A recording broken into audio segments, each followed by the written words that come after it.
Welcome back. Warhammer 40,000 Rogue Trader.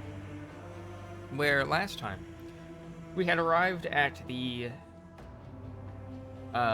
station of Footfall after leaving the right hand system to be consumed by chaos. Yeah, we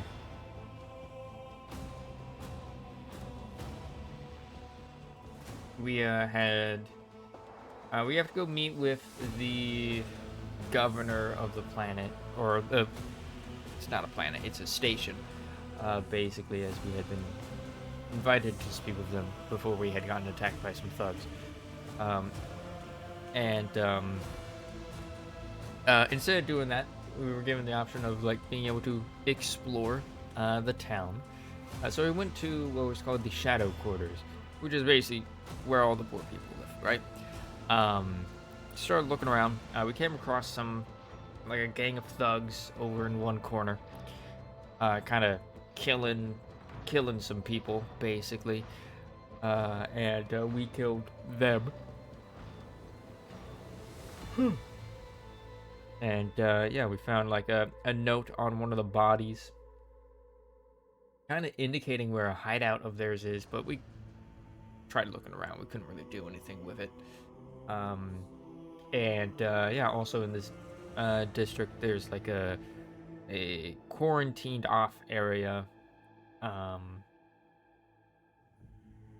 that when we spoke to one of the people out there, the exterminatus or the exterminators out there, they basically informed us that there was a disease or of some sort spreading on the station, and they quarantine off the entire area and have been basically shooting anything that tries to get out, including regular people who are just trying to get out of the quarantine area. But we weren't able to pass into it.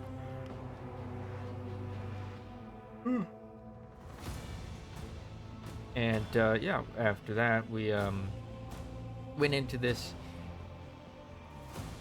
abandoned ship hull that had been turned into a tavern, basically, or the Damascus or whatever, some word that I couldn't pronounce. And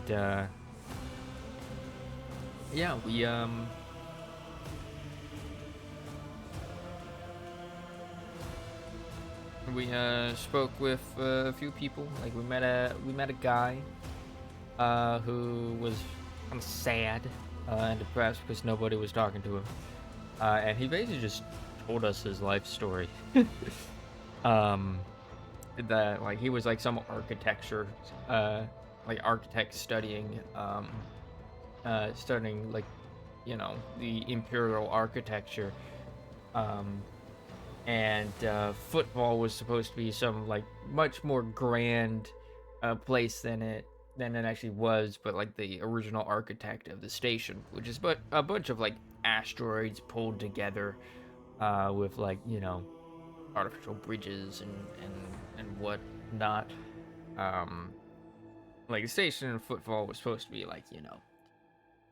much more grandiose than it is now, and he came here wanting to see that because this guy came across the original Footfall architects design notebook, basically, design schematics, and he was sorely disappointed when he got here, and he's just kind of been stuck here ever since. He came across a sort of riddle in the schematics of something, and that gave us a little side quest to do while we were on the station, so that was nice. We also entered a room where we just saw a guy commit suicide, basically, and the other people in the room were huh, whatever. continued sipping their tea or whatever. I'm like, oh, okay. We also met a woman in another room named Riza,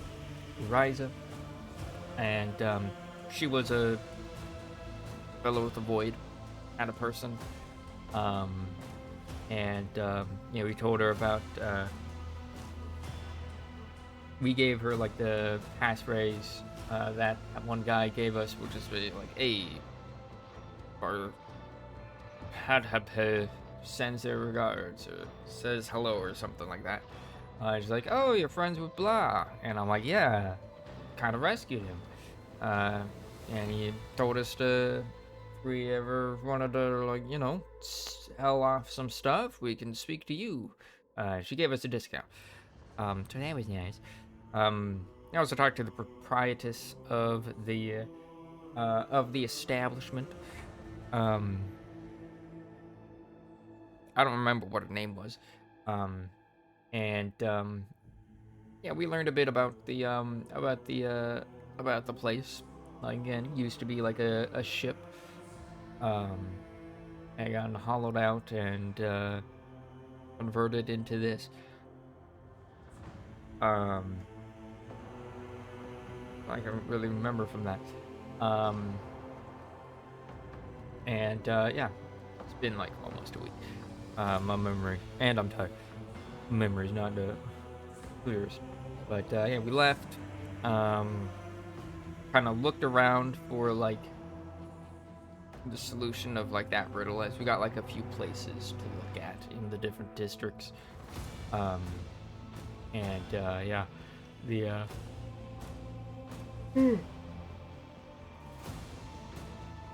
we found the riddle spot underneath like this kind of collapsed bridge in some rubble, and that basically just gave us a hint at another riddle spot. So then we went to like this atrium area after leaving the Shadow District, and we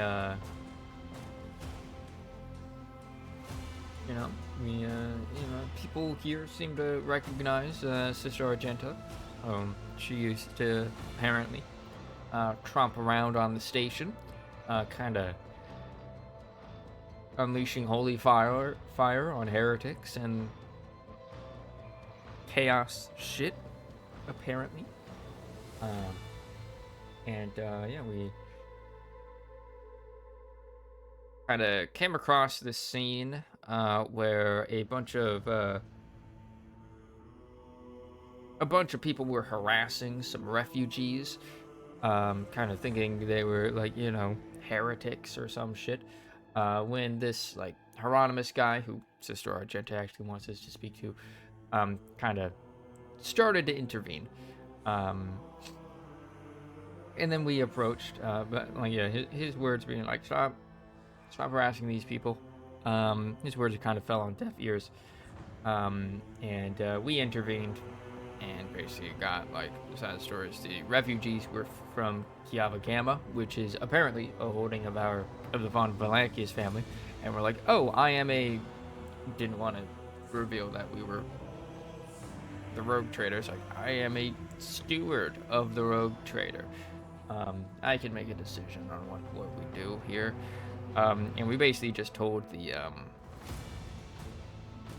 the bullies, basically, the harassers, to fuck off, and the refugees to report to the Von Valancius ship. And yeah, Hieronymus thanked us for diffusing the situation before it got violent, and just kind of like went off. And yeah, we looked around the plaza, and we found a bunch of caged Xenos. And as we were looking, we realized that these Xenos weren't actually actual Xenos. They were just kind of like mutated people that had been done up in cosmetics, basically, like makeup and cosmetics to look like Xenos. and there was like this barker um, there who was basically trying to sell these xenos as like exotic slaves, um, or like as like entertainment or something. Um, and we kind of called him out on it, and he played it up, and so we eventually picked like an iconoclast option to just like buy them. Because like we didn't like this, so we bought them, and so like now we have a bunch of mutant crew members who are probably very grateful that we got them out of that charade. And what else happened?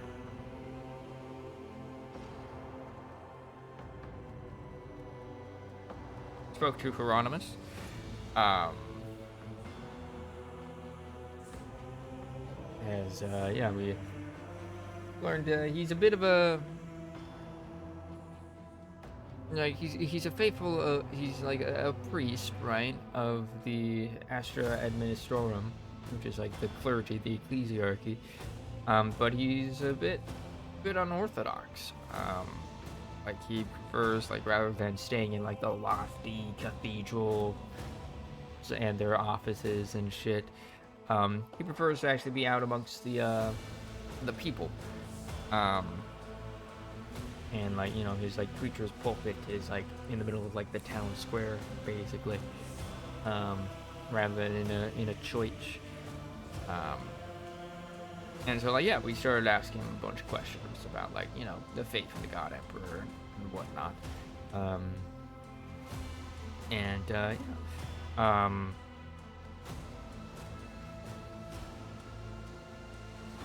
He asked us to do something, but I can't remember what it is at the moment. After that, I kind of stumbled upon a funeral, basically. We, like, the guy at the guard in the front of it was like, "Hey, are you on the guest list?" It's like, "Are you this, like, Fidelio person?" And we're like, "No, I'm a member of the Von Valancius dynasty." It's like, "Oh, shit. Oh, special guest. Come on in." Um, and, like, yeah, we basically just attended this funeral, of this, like, old man who had died. Um, and we kind of spoke with the people afterwards, as like one of the speakers like was basically just alluding to like the bastardness of some of the guests in attendance, or basically all of the guests in attendance. So we started talking with people and basically learned that this guy was a very wealthy former pirate, basically. And a lot of the people here were members of his crew, or his family, as they all basically kind of wanted a piece of the fortune. But the old now dead pirate guy kind of gave his inheritance to a person named Fidelio, and nobody knew who it was. So there was kind of like a mystery to be solved. So we talked to all the people there. We found like there was like this guy Cospillardo, who was like the deceased son. He was kind of a bit of a coward, really, bit of a do nothing kind of person. We noticed that the Book of Remembrance, or what have you, had been signed by Fidelio with just like the word repentance. We came across a little girl who was quite fond of the deceased, and actually rather nice to him. And she kind of told us about like the like in their manner, basically, there would frequently just be like these words scrawled onto the walls of just like repentance. And so yeah, we learned about that from her. And we spoke to like the guy who gave like the speech, and learned a bit more about Fidelio. This is where this guy, who I think we directly learned that the deceased was indeed like a pirate, notorious pirate captain, um, and stuff. Um, or actually, I think it was we learned it from Abdul as we took a look at the body, and he was like, "Oh shit, I recognize this guy." And I'm like, "Oh, nice." Then we talked to the priest guy, um, and like, yeah, that guy basically revealed like, yeah, a bunch of the people here, members of the pirate crew, they're all looking for this Fidelio. No one knows who it is, um, but it's not like a family member or anything. Um, and he basically just asked us to investigate who this Fidelio person was, as we knew that they weren't any of the regulars in attendance, any of the known people in the attendance. So I started looking at the servitors. One of them was this woman, or we were told that at the end of his career, or near the end of his career, um, there had been like an assassination attempt on his life by this one woman of like some family that he killed during his pirating days. And he apparently went out to go hunt this lady down after she got away. And after that, it was like, yeah. Everybody else wasn't aware of the zones, but apparently he had indeed captured the would-be assassin and turned them into a servitor. As we found that person, kind of repeated the word like repentance to her, and she kind of like had a reaction. Servitor had a reaction to that. So we called the priest over, and it's like, okay, I made my decision of what we're gonna do. Or like we basically informed him, like, yo, this is Fidelio, and he's like, oh shit, um, can a servitor even inherit this kind of stuff? And we're like, oh, fucking no. So we gathered everybody around, and basically said, it's like, all right, as a rogue trader, I'm going to announce who gets the inheritance, and we're like, Cass, fuck off, because I'm gonna kill all these pirates. Because we're giving this inheritance to Fidelio, or at least we're gonna attempt to. So yeah, after fighting off his old pirate crew, we like turned to the priest, and he's like, all right, well, what do we do now? As we're like, well, we'll give the inheritance. It's like, well, Fidelio's revenge is appeased, I guess. So you take care of her, and he's like, all right, sure. But it's like, in terms of the matter of the inheritance, like, she's a servitor now. She's been lobotomized. She doesn't really have her own will anymore.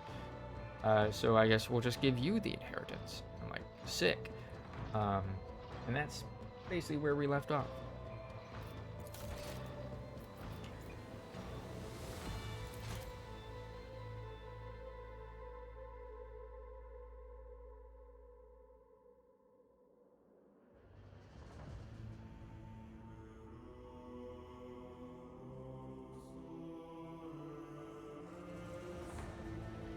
And so we continue.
Right. Actually, what quest we got?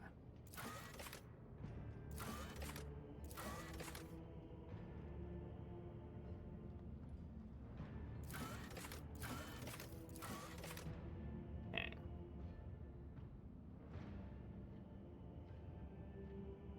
Right, we're gonna go there. Classified information.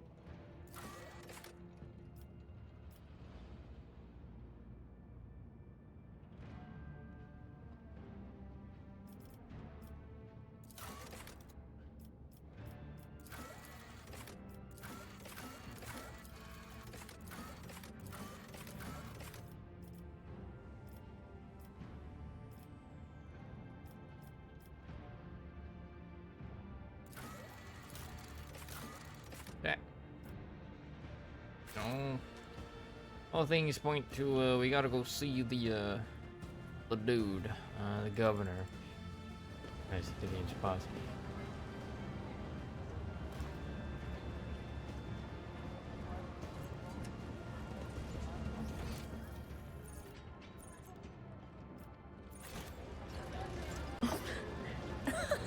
They will see. Up this way. Yes, they all will see.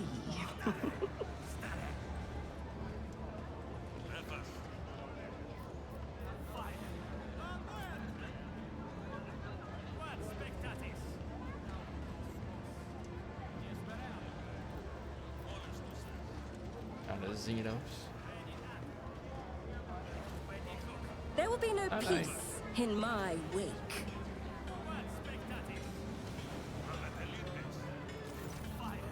Come back. That's wonderful.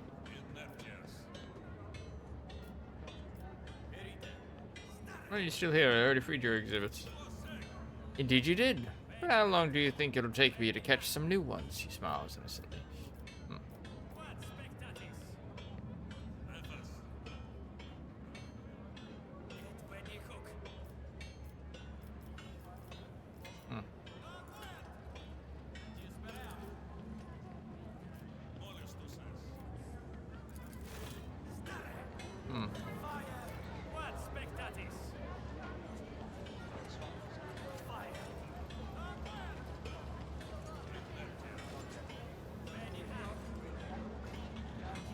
Curiosity Hello.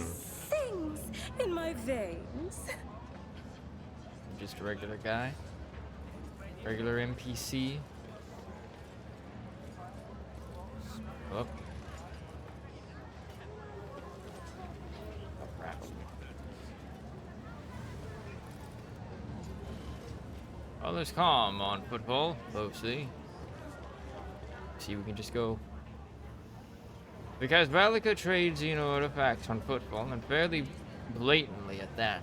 And the Ordo Xenos is in no hurry to rectify the situation.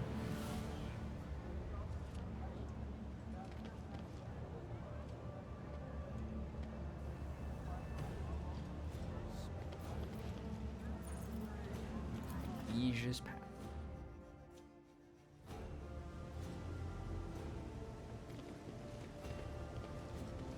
There you are.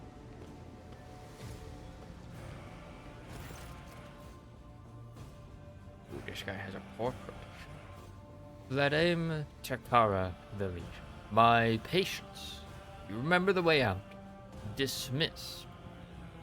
The tall man in austere gray clothes makes a show of looking past the woman he's addressing.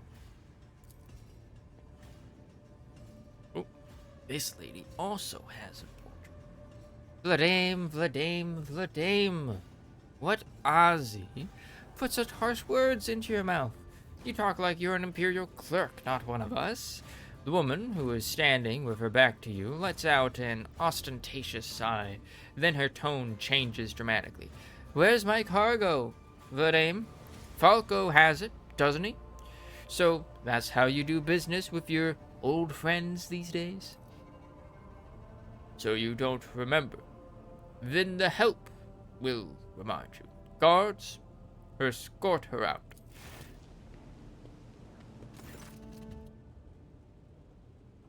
Hey, Dari, move. Massive guard leans down to the woman and says in a lowered voice, Jay, get going while he's letting you. Go drown your sorrows at the Amasekis. And thank your lucky stars you were able to walk out the door. You won't get the chance next time. And the disgraced stranger. First an insult, and now threats. I see courtesy and tact are no longer a valued commodity on Footfall. Oh well, I'll find myself a better deal. She turns on her heel and heads towards the exit. As she passes you by, she gives you a quick once-over, winks at you, then immediately turns away with a flip of her jet black hair. Hi.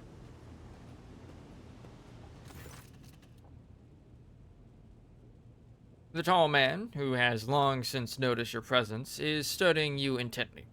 Madame Torcara, Liege of Footfall, let us please proceed to my office. A spread befitting a visitor of your rank is waiting. Your entourage will be accommodated nearby.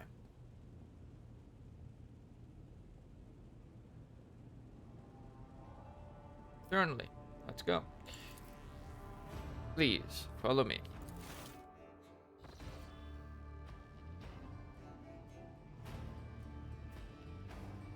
Okay. Nice spread.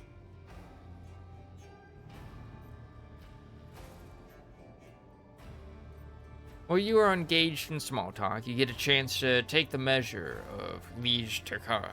His expression is aloof and focused, his gestures curt and firm, and his speech calm and quiet, as though he is used to people always listening to what he says.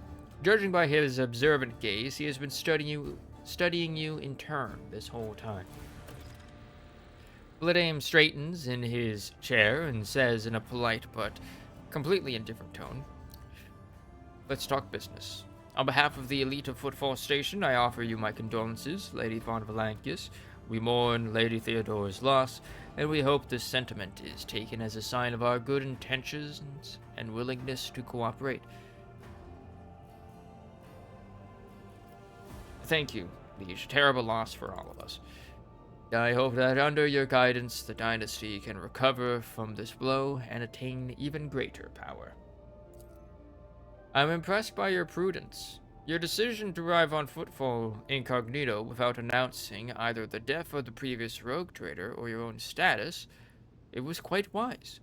The rumors will spread sooner or later. It's impossible to keep secret something that's known to the thousands of people serving on a void ship. But for now, you are free to reap the benefits of anonymity. As you may have noticed, Footfall is currently in a state of crisis. Its people would benefit from the patronage of a figure such as yourself. Who is that woman? The wardens threw out. The name's expression hardens, and he makes a frustrated gesture. A dead woman walking. Some, however, still call her Jay Haydari, a small-time hustler with big ambitions that will lead her to a sticky end. It's strange. Small-time hustler, even a particularly audacious one, wouldn't likely quarrel in public with a figure as important as the Liege of Footfall. What seems stranger still is that the Liege knows this small fry by name. She is irrelevant. Since I'm the one in control of the situation on Footfall, I can speak on behalf of all of its noteworthy residents. I was attacked right at the docks. Outrageous stunt. A show of disrespect for both you and me. Sadly, such incidents on Footfall are akin to natural disasters. Impossible to predict or preempt. They simply happen. Many consider Footfall to be a pirate den, but believe me when I say that there is a difference between organized crime and gangs of thugs who have nothing to lose. You are attacked by the latter. The Anvers are a gang of punks who spit on our customs and hierarchy. Even their leader is more akin to an ideologue, a rabble-rouser who calls for people's heads, not a commander. Sooner or later, we will find him and have him strung up. That will likely cool his followers' enthusiasm. Behind the carefully built facade of composure, you sense anger. It appears that this man is not used to losing control, but that is exactly what is happening. I'd like to know more about the Amber's gang. Why haven't they been dealt with yet?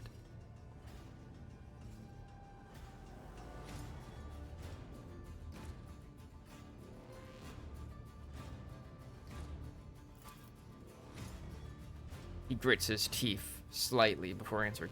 I've been using all my resources to delay the moment when the station is hit by famine. I haven't gotten around to the Anvers yet. As detrimental as they are, they're no players. When their leader dies, the rest will scatter. Sorry for the loss of your assistant. What? Your words seemed to perplex him for a moment, but his face remains. Ah, that. Yes, her death was a regrettable development. What's the situation in the region? Troubling. Xenos raids are growing more frequent. Trade is suffering, and fringe worlds are going under. Rumors of atrocities being committed by enemies of humanity are causing excessive panic due to their exotic nature. The core of the Imperium focuses on the Coronus Expanse as forces in the Coronus Expanse has departed for the sector's borders to combat the Xenos threat. There has been no word from them for a while now. Then again, with the distance and the current issues with astropaths, that is not entirely out of the ordinary. Still, we're not yet alone. From several of the worlds hit by Xenos attacks, we've received reports of fierce warriors who descended from the sky and entered the fray. The fragmentary accounts lead me to believe that the blessed Adeptus Astartes are operating in the Coronus Expanse, and I await news of their victories with great anticipation. Ooh, Space Marines. Commonly known as Space Marines, these genetically engineered super soldiers are the most powerful and ferocious warriors of the Imperium. Created to be superior to normal humans in every way, they live to fight against any menace to humanity. Each chapter of Space Marine has its own homeworld, warrior culture, and strategic specialisms.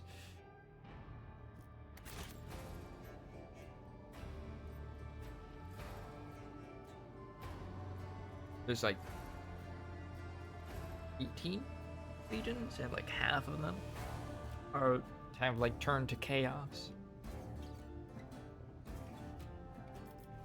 Have there been any Xenos attacks on football? No, there haven't. Attacking football in general is not a particularly reasonable thing to do. Many ships are docked here at any given time, and even the listed weapons on board them would make for a decent fighting force. And that's not even to mention the firepower that our esteemed merchants have shamefully hidden from the station's customs officials. For us here, Xenos are more of a source of income than a threat. The name freezes, gazing your reaction.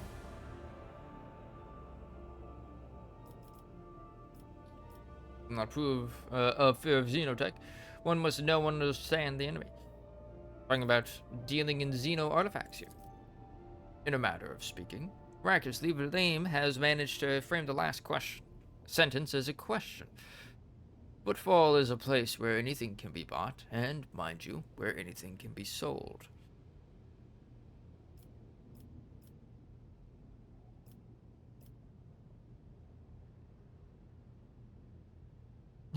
Lay your disgraceful gossip on him. I do not approve of fear of xenotech. One must know and understand the enemy. I'm convinced that your connections with Footfall will allow you to broaden your knowledge and understanding of Xenos considerably. I will see to it that your curiosity is satisfied in every way. What sort of patronage do you seek from me? Ooh, I can smell dinner. Smells like we're having breakfast. Protection. Not military protection, but a different kind of security. You have, of course, already encountered difficulties with warp navigation on your way here. I'm afraid the scope of these difficulties extends far beyond this area. Reports of disrupted routes and ships vanishing during short jumps are coming in from across the entire sector. Communications with the Calixis sector has been extremely unstable. Of the ships that have dived into the Maw in recent years, none have yet returned. The last ship that came through the Maw from the other side was struck by a temporal anomaly. The ship just took almost 2 decades in real space-time. It's the Maw. Turbulent region of space that divides the Coronus Expanse from the rest of the Imperium of Man.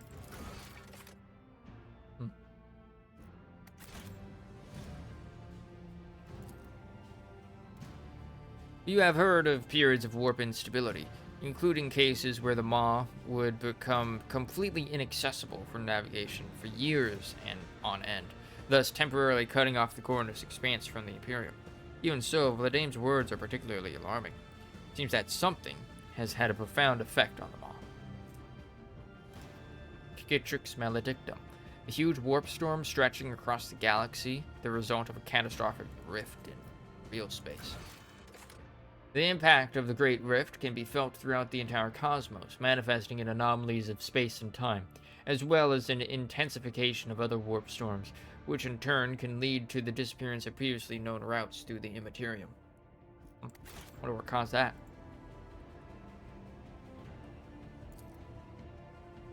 And this brings us to our main issue.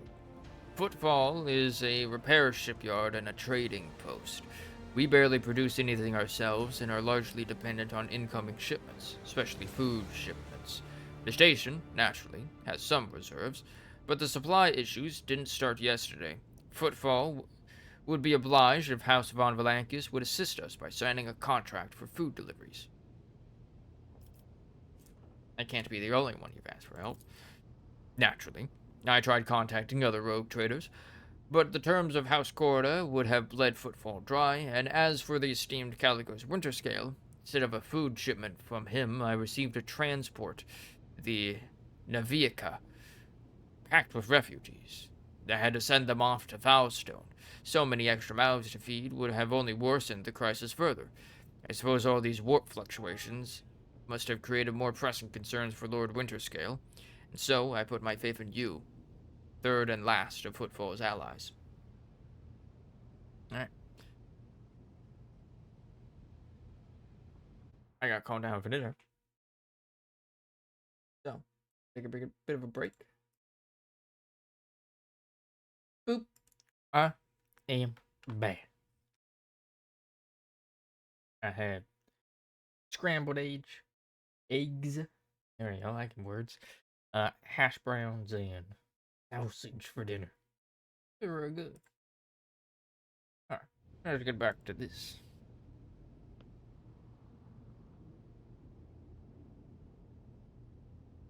I put my faith in you, the third and last of Footfall's allies.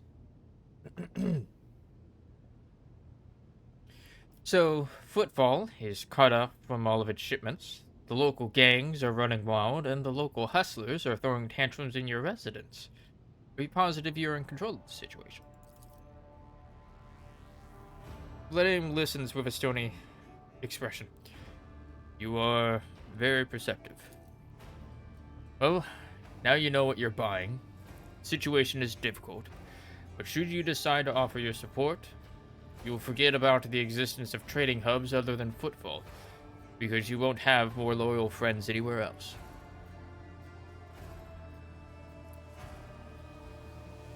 So what are the terms of this deal?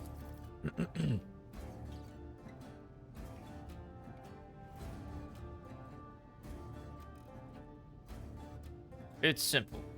Delivery of food shipments from your fertile worlds. Janus, I imagine. I'm quite familiar with that jewel of the Von Valankis Protectorate, in exchange for fair payment.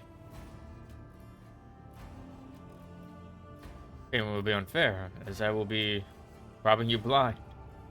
But you will remain in charge.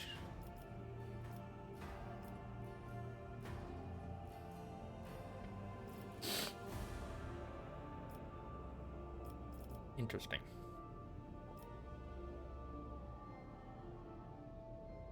Get on your knees and ask properly, then I will help. Damn. You can be such an asshat in this game, I love it.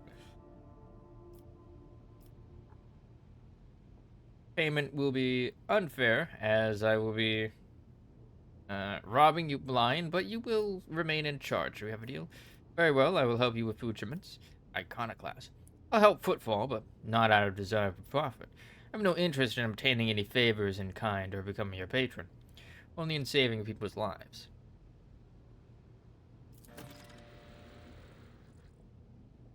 Vladame's gaze is slightly distrustful. Such charity is a rare sight in the Cornus Expanse. Even figures as powerful as rogue traders do not show it often. Thank you, your ladyship. What's happening in the shadow quarters? Why is there a quarantine? Oh, that. He grimaces. Who knows? Could be an actual epidemic, or perhaps the two families that started it all just came down with food poisoning at the same time. We're on a space station. The best solution here is to isolate the area and wait for the problem to resolve itself. I've been told when the previous liege was faced with a similar situation, he ordered that the entire asteroid be detached and dropped into the star. Could have at least supplied the people trapped in the quarantine zone food and water. It was to help the people in the quarantine zone. Have medicine delivered to them by ship. Just to enter it.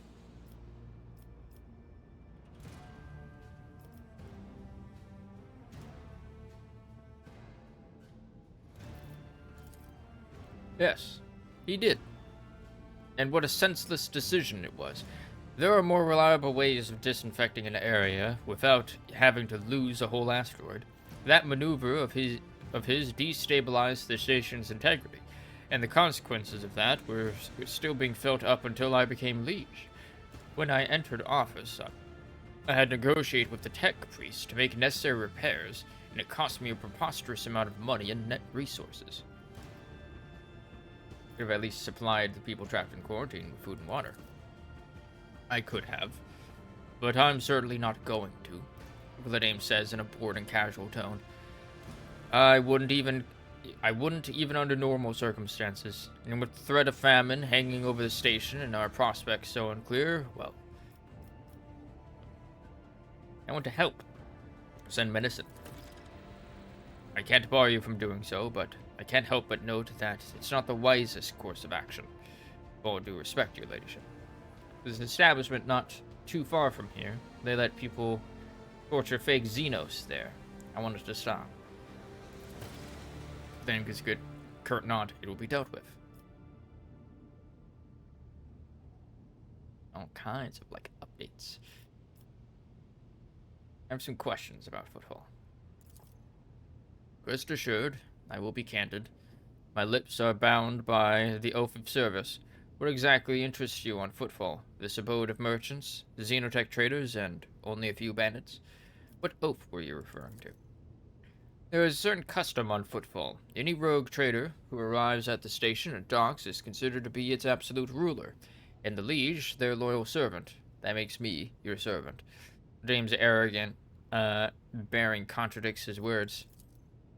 However, as long as you remain incognito, it will be difficult for you to use this privilege. Keep this in mind if you wish to communicate with the less knowledgeable inhabitants of the station. For them, you are an ordinary visitor to Footfall.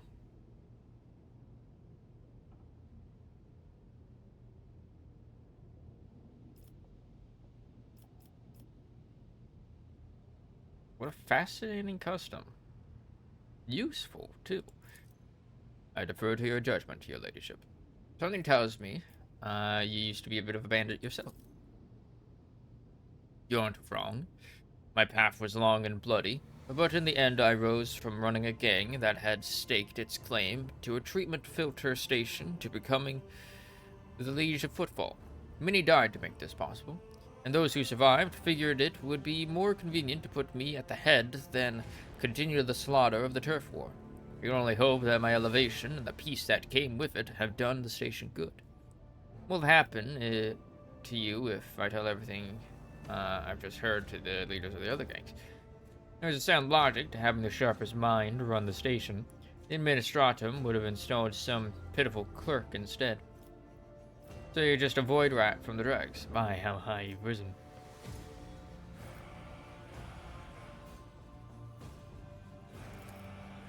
I appreciate your breadth of thinking. In this day and age, few choose to allow themselves such a thing. Who holds the reins of the xenogoods trade? The Casbala Commission, a criminal syndicate that has seized control of the entirety of the cold trade in the sector. Xenos creations are in high demand, and so every single colony has a Casbalican agent or two. Opposing their commercial interests is a lot more dangerous than using their merchandise. A pale ghost of a smile appears on his lips. Still, Making friends with this organization is as profitable as it is dangerous to make enemies of them. And it just so happens that I've managed to earn their trust, and on footfall, they conduct their business under my watchful eye. He sends you a meaningful look. No more questions. Glad to have satisfied your curiosity. Where does one go to make a few deals on the station? Here. I am the main dealer on the station, and it would be disrespectful of me to suggest that you take your business to footfall traders of lesser importance. Still, you might take an interest in a few people of note. For example, Reverend Hieronymus Doloroso. This servant of the ecclesiarchy is rumored to purchase sacred relics from captains, and other traders don't seem keen on becoming his competitors. If you're looking for goods that can entertain you, find Octaviana at the establishment called the Adeptus Amacicus. The chemical bliss that she offers is refined and possesses a satisfactory degree of purity. Just don't ask her to pour you her signature drink. It's meant for common footfall rabble, not discerning clientele. I'm interested in your ways. I'm at your service. You can expect the most generous discounts.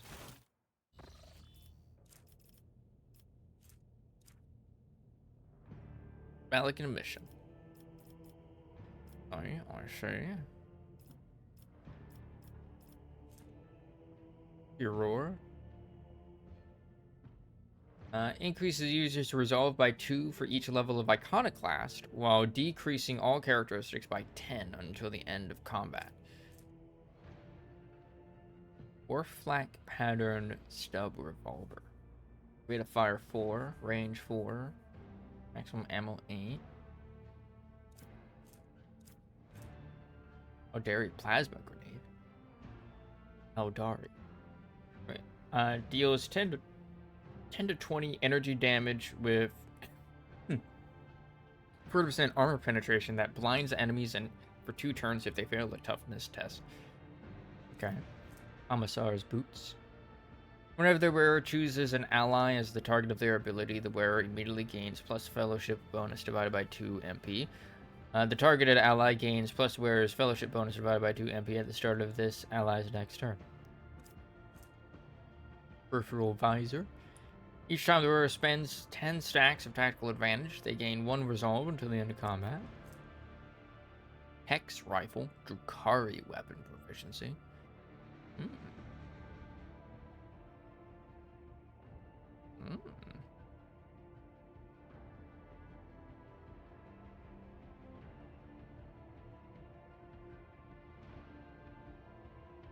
Ansu. 66 profit that requires. Holy shit. Mine Scrambler Grenade. In one within the area of effect of a detonating Mine Scrambler Grenade suffers +1 stack of Perplexed. On a failed willpower resistance test with a -4 times willpower bonus penalty, the target also can't attack. Bladed Boots. Whenever there were hits an opening with the charge, slash, or dance macabre abilities, they inflict bleeding. Target. Precise bolter. Ornament bracelets. Heretical. If the wearer deals damage, their enemies suffer 1 to 3 warp damage, which with armor penetration of 10%. For each cell the enemy has moved during the wearer's turn. At adherent, the enemy suffers 1 to 6 damage instead.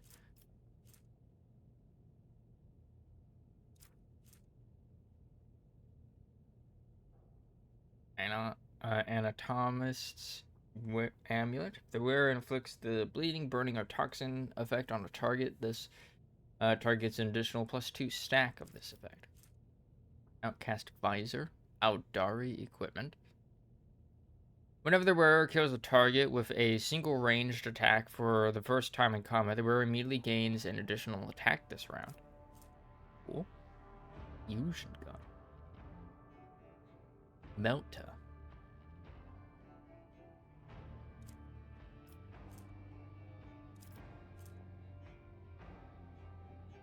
Asorkin gauntlets. These gauntlets grant the wearer a plus 10% bonus to critical hit chance. This bonus doubles if the wearer hasn't moved during their turn. Woo!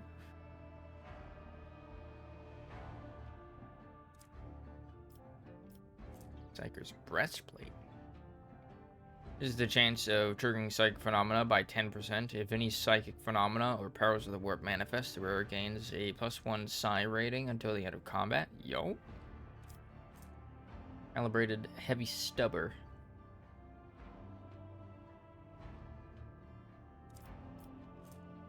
Self-calibrating goggles. There are successful single attacks inflict stunned on the target for 1 round if the target fails a willpower resistance test with a -5 penalty. Warp guide staff. Allies gain plus navigator's perception bonus, additional MP on their first turn.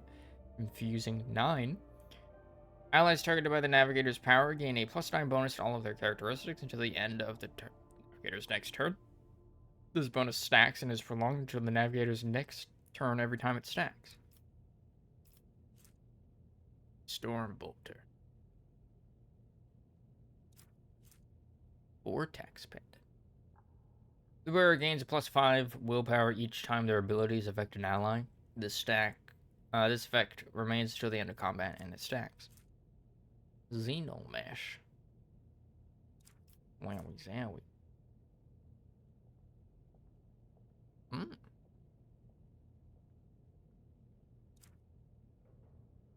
Bane of Sorrow.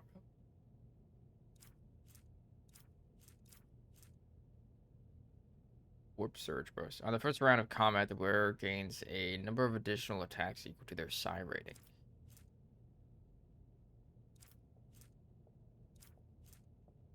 Red Crystal Staff. The first attacking navigator power each turn costs 1 AP less. Well, alright. What do y'all want? Heretic trophies. I don't have very many of them.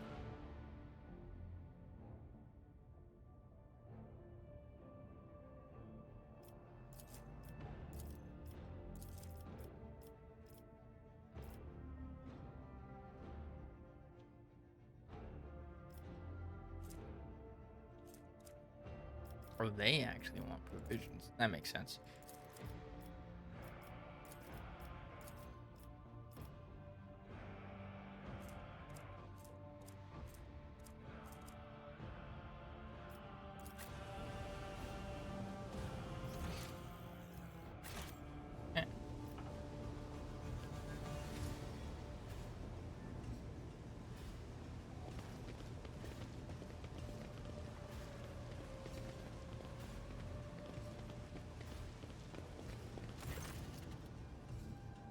Lord Captain, I'm pleased to report that the inspections have been completed and all identified system failures have been resolved. Void ship is ready to depart Footfall. The crew is waiting for your further instructions, and there are also a number of issues that need to be addressed. Of course. Always. One step at a time, amidst the madness.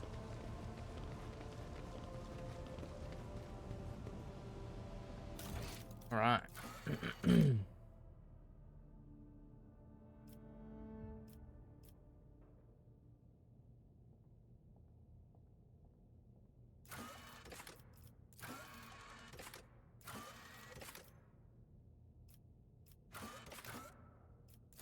don't know, granted. Rather disgraced.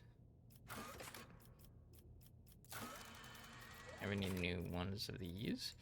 Angels of the Emperor and the Expanse. Travelers arriving bring with them rumors of the Emperor's blessed angels coming to the region to repel the Xeno threat. The Holy Warriors are few in number and are fighting in the farthest flung reaches of the Cornus Expanse.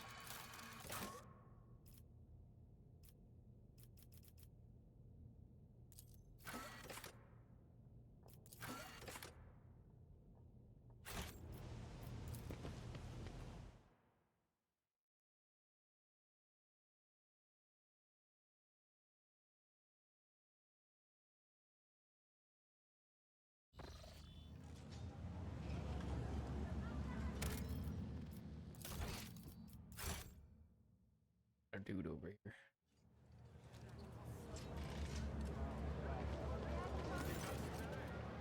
A overgrown young man calls out to you. He's clean-shaven and dressed in clothes that are expensive but unshowy, with a bright aquila embroidered in a prominent spot. Noble lady, a minute of your time, if you please. I am Bastion in Durama Bastal Corda, youngest cousin of House Corda, envoy of Incendia Bastal Corda, rogue trader of the Cornus Expanse by the grace of the most holy emperor, and you must be an envoy of Theodore von Valancius. Notice that you arrived on the esteemed lady's ship. Corda. They are some of the most influential rogue traders in the Cornus Expanse, but not on footfall. This station is under the control of House Winterscale. Something tells me that we are about to hear a most curious offer. Says Abelard under his breath so that only you can hear him. Quite right, I am Lady Theodore's envoy.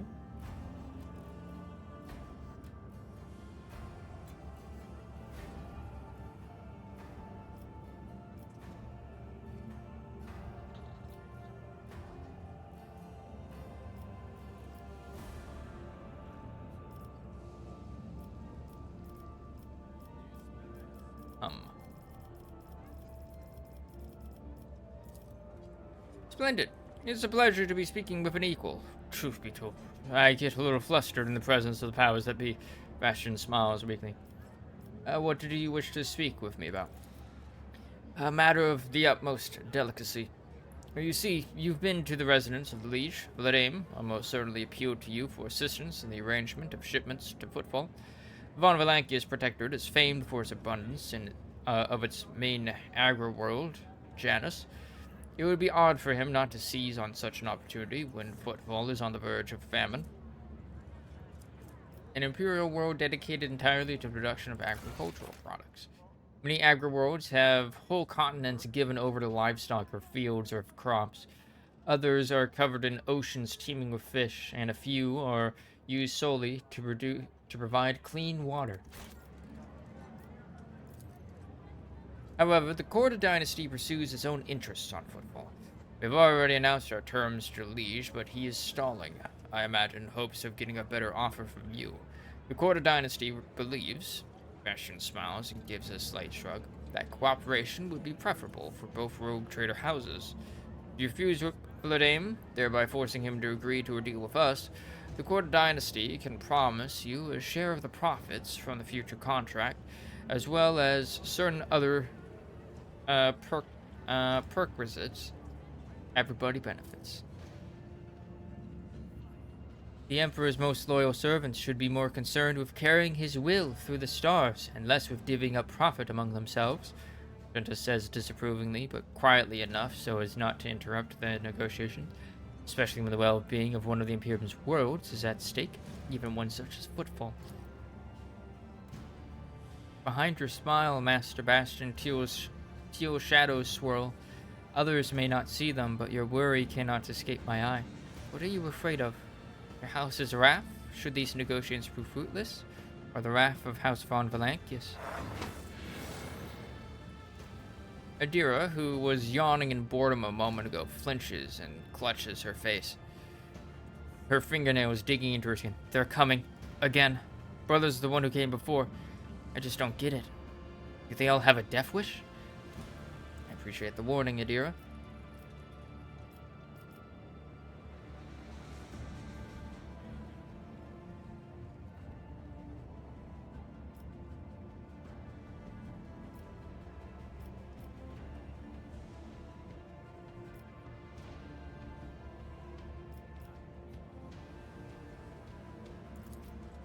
What? Bastion stares at you in surprise, then turns around.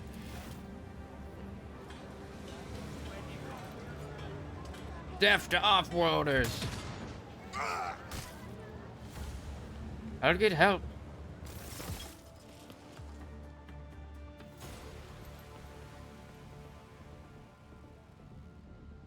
Right.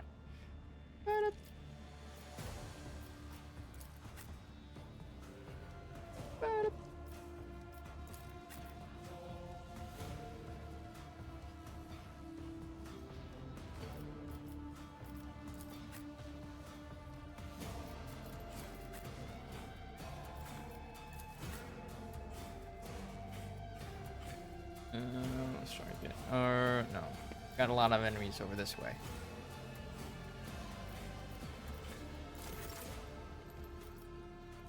All right.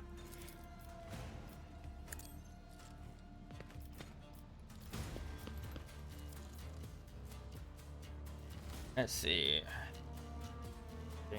Plus 13% bonus to armor, and all enemies suffer.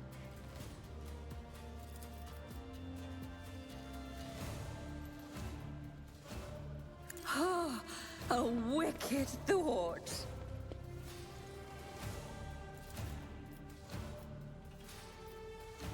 Let's see.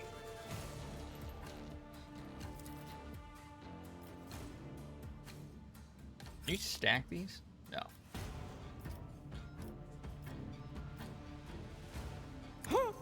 What if? What if?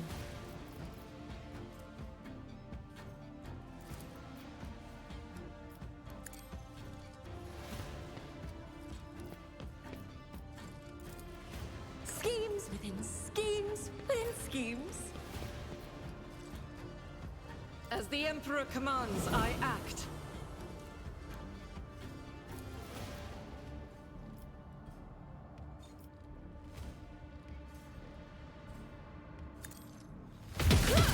Eradicated. None can escape the Emperor's judgment. Very nice.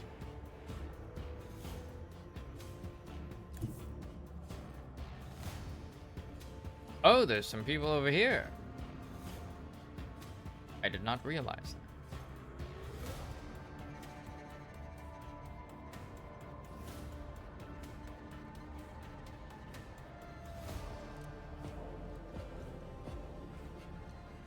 In that case, move you over here. High momentum. And then we just give her another turn. Artistry. Jesus.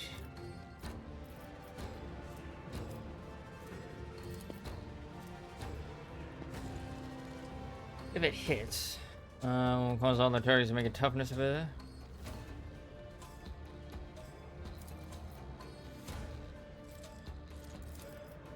Low. Damn it. Yeah. Also, look at the way those trees are just dancing.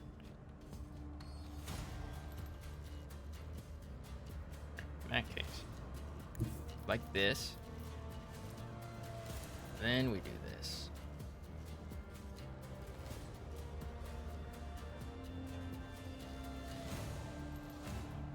God Emperor, move through me! Be the fire in my heart! Faith without deeds is worthless.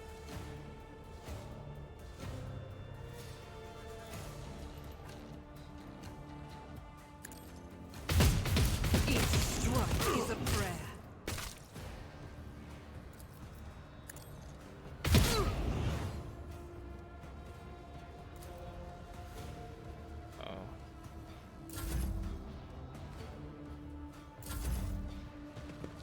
Twice dead Lanny. It's about to become 4 times dead.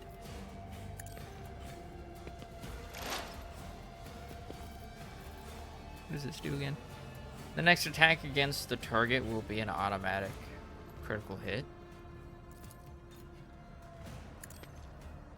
Do that. Alright. And then... No can do.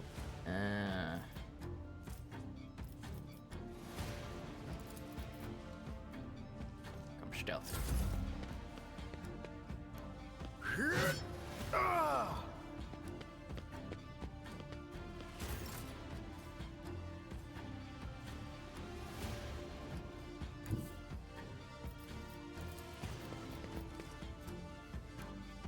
Slaughter.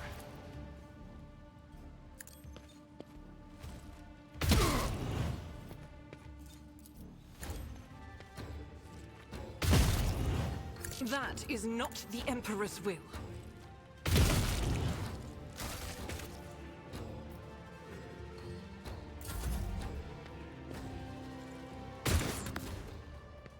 And using a shotgun from all the way back there. Hold up.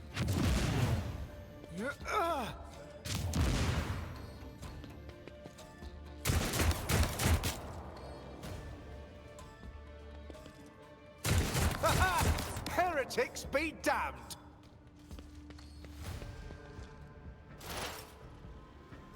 Right.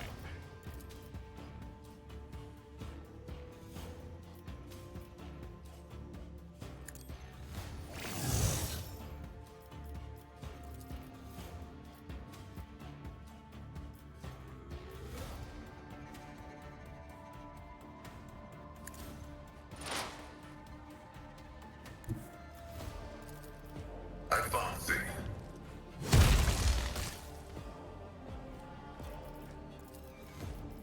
Where's that one guy?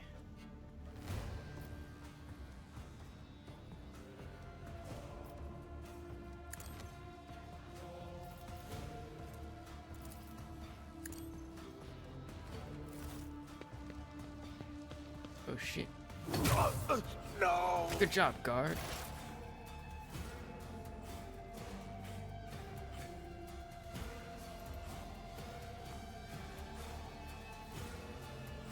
That doesn't count as that.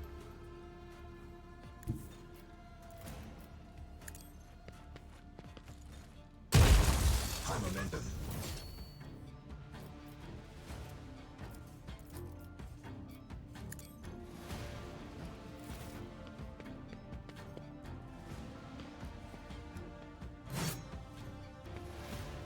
Nice, nice. Oh, stunned, stunned. All right.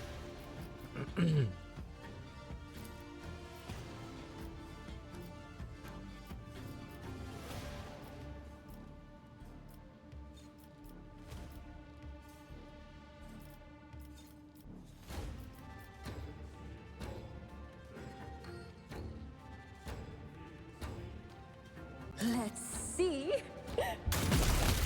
Ooh! Double kill. Fuck yeah.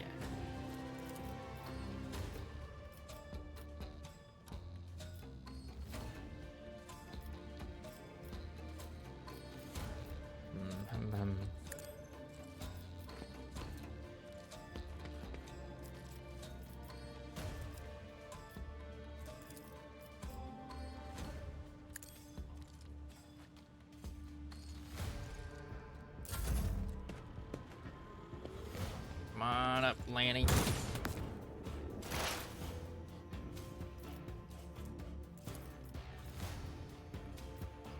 But of course.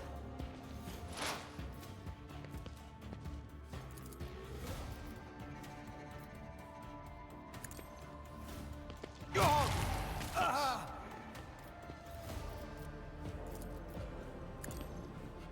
Abelard hasn't had a turn yet. My man.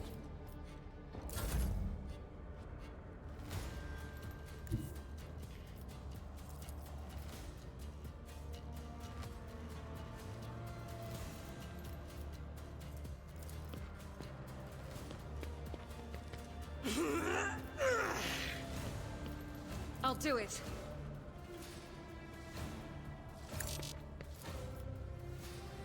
Alright.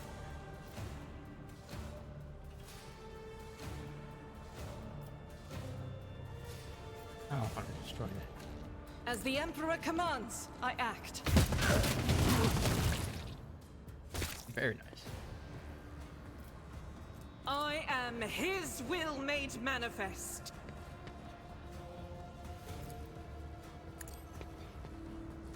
I will not. None can escape the Emperor's judgment. ACX. God, Argenta's so fucking cracked, dude.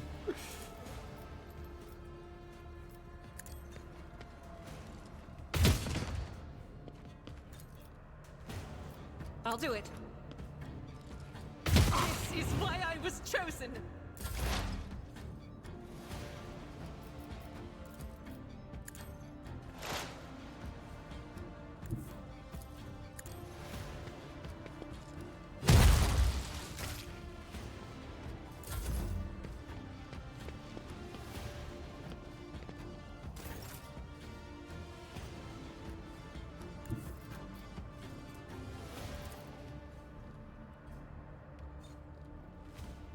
I have read tomes of military tactics. Oh.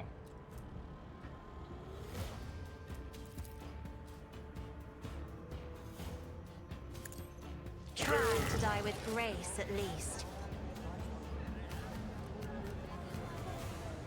And people are back. People exist again, suddenly. Sector 2, watch your back. Make sure you're not being followed. Aspects grants a +10 bonus to awareness.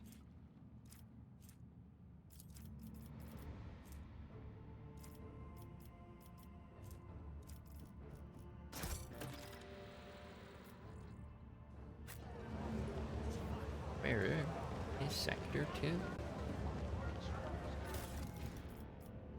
This casing chest plate. Oh, heavy armor.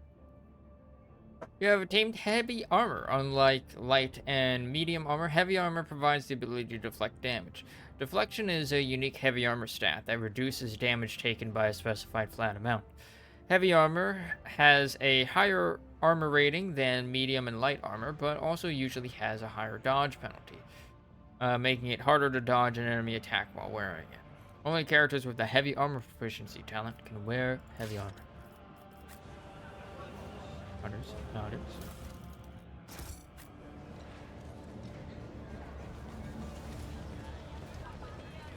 Brick Bastion.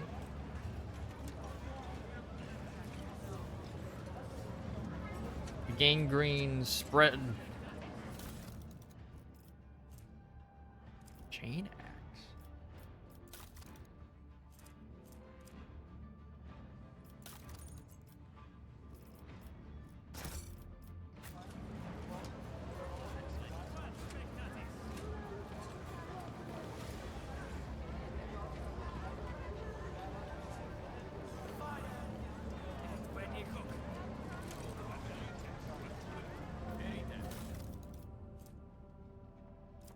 We need no rulers.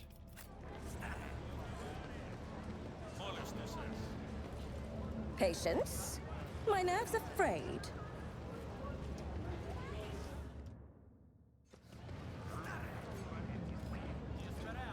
You're in deep, friend. You made some powerful people very angry. Stop! No, wait! Lame told us to make sure you're not seen around here again, and we will.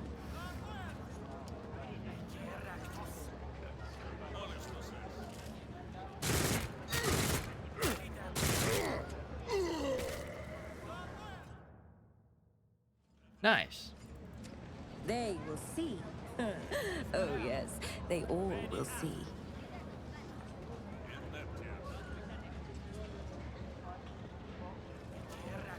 See, I can't assist them. In this tapestry of a world, Get I rocked, am slaver. the rogue thread.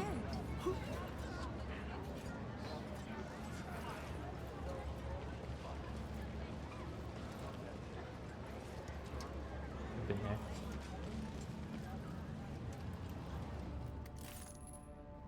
Pray for the rogue trader to receive the revelation from the Omniscient that will let her find a place becoming of the great machine's mighty energy.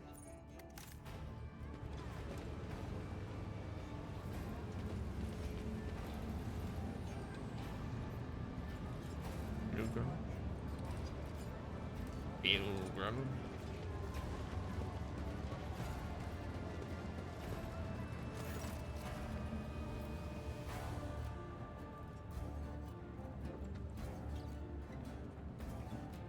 Is it true that the pirate Dens Delardo was your parishioner and that he endowed the Drusians with donations? It is. Over the course of his life, that reprobate had burdened his soul with many vile and egregious acts. His confessions were akin to a grand catechism listing humankind's eminent vices and enormities. It was all the more painful for him to realize that of all the heinous acts he had committed, not one had been forgotten by the Emperor.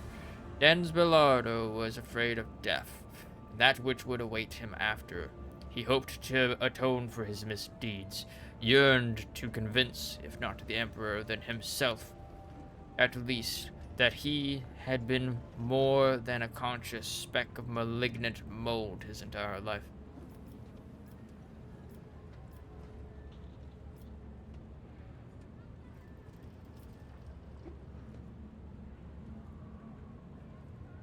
Everyone deserves a chance at redemption. And it is true for miscreants above all others.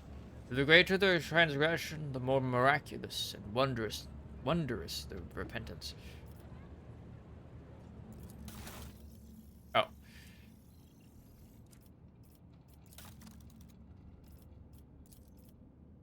Ugh.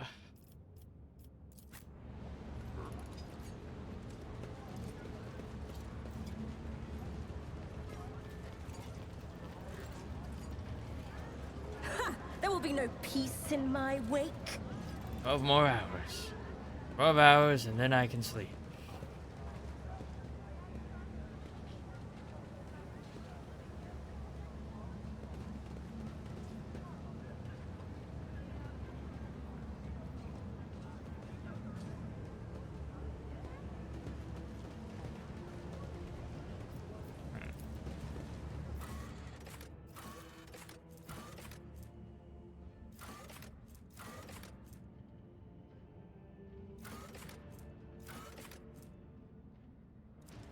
Here. Hoist.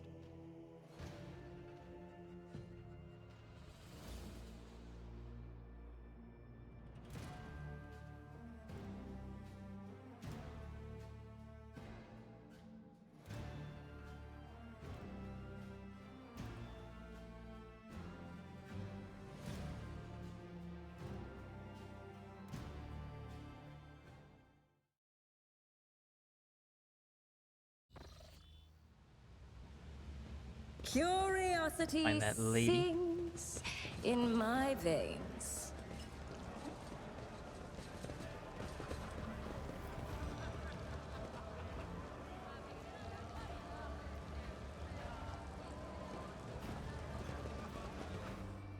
You? Yes. Rough day? You have no idea. I just might. That's the second bottle you've downed. Jai Hidari. Falco sends his regards. And what does that unholy scion of a Grox and a Brahan want from me this time? Oh, wait, I don't really care. My sole plans for tonight are drowning my grief in a sea of Amasak. We'll give you grief, all right. Get out!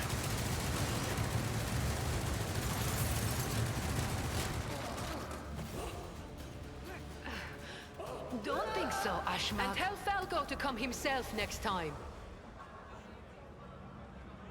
Hidari, I am tired of your mess. Out! Get some sleep. We'll talk about settling up later. Okti Shireen, light of my eyes. Can't you see my soul is full of sadness? Have you no heart at all? Let go of your material concerns and let me grieve in peace. Have we met somewhere before? The woman looks at you with the glassy eyes of a drunk, and you notice the 2 empty bottles that had been keeping her company before you arrived. She looks completely out of place in this dingy, smoky bar. The fancy attire, the abundance of jewelry, the implants plated with precious metals. Her appearance not only screams wealth, but also audacity, for only an audacious person would flaunt their wealth in a place like this. That coming from a person who looks like this in the middle of this place. Greetings, Shireen. With whom do I have the honor of speaking? She smiles somewhat groggily as she examines you over the glass that is raised to her lips. Call me Medea. Well then, here's to our meeting. It doesn't take a genius to figure out that you're someone special, since you've been granted an audience with the Liege of Footfall himself. It's always a pleasure to make the acquaintance of someone powerful. And the timing couldn't be better. She takes a sip and pauses, then resolutely sets her glass aside and turns to you. Jai Hidari at your service. Jai. Professional Jai. trader, shrewd commercial broker, and, may he steal my tongue if I'm lying, the most honest dealer on footfall. Nonetheless, we all have our problems, and at times even one's many merits aren't enough to solve them. Perhaps it would be no trouble for a person with your kind of power and standing to assist someone with my kind of predicament. What do you need help with? What kind of cargo was stolen from you? What do you need help with? You see, Shireen, there's one cardinal rule on footfall. Anything goes as long as it doesn't get in the way of business. I'm someone who's been able to exploit that rule to the fullest. And in recent years, I've hit it so big, I've become a speck of sand in someone's green eye. They used to throw small wrenches into my dealings here and there. Well, now they've decided to really put their backs into it. Some rats stolen my cargo and dragged it off to the seediest part of the Shadow Quarters. A crummy place even for connoisseurs of footfall's unique atmosphere. When I asked the Leech for protection, we had a mutual misunderstanding. I believe Vladimir, in a most lamentable fashion, has forgotten his duties as guardian of the downtrodden and wronged. So I'm in desperate need of a new one. And you, Shireen, fit the bill perfectly. All I need is for you to drop by one dark corner of Footfall's Shadow Quarters and pound it into the thieves' heads that taking Heydari's property carries certain risks. Jay appears to be a serious operator on Footfall. The Legion's refusal to help means the loss of a potential ally.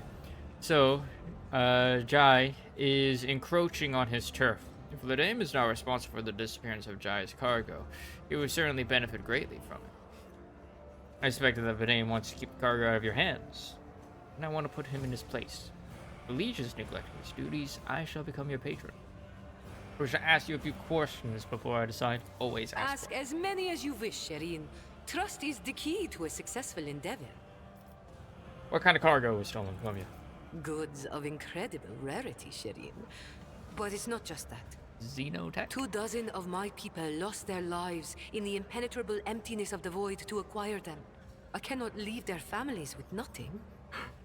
Fellow iconoclast? Logic test. Ordinary smugglers do not dress so ostentatiously or behave so brazenly, and they are unlikely to spoil the mood of the Legion Footfall with their mere presence. This woman lost many people to obtain these rarest of goods, and to get them back, she turned to Vladimir Turkara, the patron of all cold trade in the Expanse. Her cargo can be nothing other than Xeno artifacts, creations of the enemies of humanity branded with heresy. Are you asking an upstanding citizen to be party to trafficking of Xeno artifacts? I thought we were on the same page from the start, Shireen. Please accept my sincerest apologies if that is not the case, and allow me to explain myself. If I had told you directly, you would have become, shall we say, complicit. But since those illicit words did not escape my lips, you would hypothetically be agreeing merely to help me recapture a few containers. And if the Aji suddenly decided to thwart our plans, then all the Void Dogs would be unleashed on me alone. My sincerest wish was to protect you from any unnecessary trouble, Shireen. I swear, by the Exalted One. We're so lucky we don't have Heinrich with us. What can you offer in terms of payment? A fair deal, Shireen. If your heart desires, we'll split the recovered cargo 50-50. That will be fair. But if goods of incredible rarity do not interest you, then I'll make it worth your while with some bonds equal in value to a couple of full holds. Bridled excitement shimmers in Jai's eyes. Of course I am aware that my personal means cannot compare to yours, Shireen. So I do not hope to impress you with money. But I can offer something else. My boundless knowledge. Surely you will appreciate the services of an expert on trading operations. Where I'm from, they call this kind of deal wisdom selling. Huh. I'm starting to like her. I like her too. So far, you have shown me nothing but bluster. Prove your usefulness. You truly know how to do business, Shireen. You demand payment before giving an answer because you're aware of the weakness of my position. I respect that. And I don't know if it's the alcohol talking or just a feeling I have, but I want to take that risk with you. Her dark eyes light up with keen interest. True jewels are meant to be held in the hands of the worthiest, Shireen. Please, accept this humble gift. She searches into her polished boot and produces a small package, which she offers to you. Jai smiles mysteriously and takes a sip of her fragrant drink. Alright. May the Exalted One bless you and your progeny. Then here's what we'll do. We shouldn't be seen together before we make it to the safe house. I'll head there first. I'll take my own special route so I won't be spotted. Jai instantly pulls out a data slate and shows you a map of Footfall. Right. Here, that's where those ash mags are keeping the stolen cargo. Out the bar, over the bridge, and to the left. There in the depths, you'll find a small courtyard, through which you can get to the place. I'll be waiting nearby. You can come when it suits you, but the sooner you do, the better. I'll see you then, Shireen. I like her. She's neat. Upon noticing you, Octaviana immediately drops what she's doing and bows her head respectfully. Welcome to the Adeptus Amosecus. What will it be? Octavia freezes in place. Can't be, are you? Sister Argenta? The Sister Argenta, the one who has the worst scum on Footfall shaking their boots? Well, Station's talking about you, and here you are in the flesh in our humble Amosecus. Do you think Elder Scrolls 6 will live up to the legend of its predecessor? No. Looking at, like, how Starfield was received? No.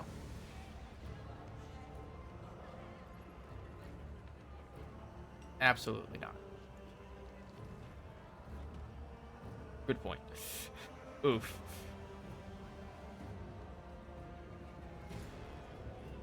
But, I mean, Bethesda has kind of always made, like, good games, but not great games. Like, the modding community tends to make them great. I really hope you're wrong, though.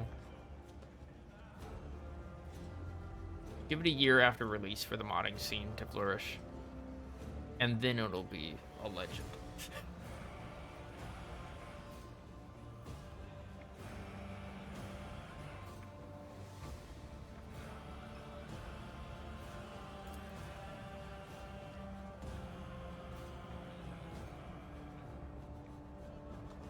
I would love an awesome Elder Scrolls 6. Yeah. Wait for mods. That's just my recommendation for all Bethesda games. It's like, one, they're usually buggy as hell, and it's the modders who fix that. Usually. And then Bethesda just like Bethesda keeps to a formula. Like, they keep to a formula that they've been keeping to basically since, like, forever, really. A Microsoft game now? Yeah. Like, we will have to see.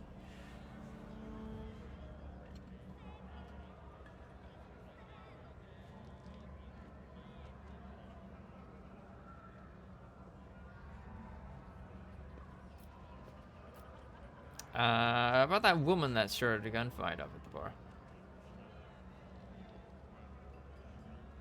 Look at, what was that game? Vampire one that came out recently? I don't fucking know.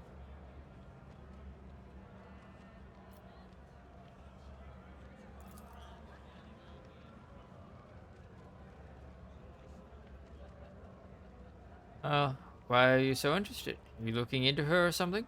Taviana catches herself upon meeting your gaze and bows her head low. Apologies, ma'am. Me and my big mouth. Guess this is why they broke my jaw so many times. She touches her implant.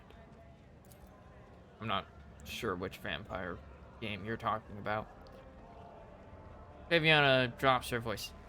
Jay, Jay's pretty great. She's made a name for herself here on Footfall. She's a woman who came from nothing. She follows the unwritten rules of this place. She doesn't walk all over weaker folks, and she drinks like a fish to boot. There's lots to respect. Sad thing is, it looks like she's got on the wrong side of Ladaim. And since both of them, well, I guess all three of us, have ties to the Caspelica, there's no way out of this. Jay should get off Footfall while she still can. Better to lose her business than her life. Redfall. Isn't that Flop? Who we super shit on? Yeah.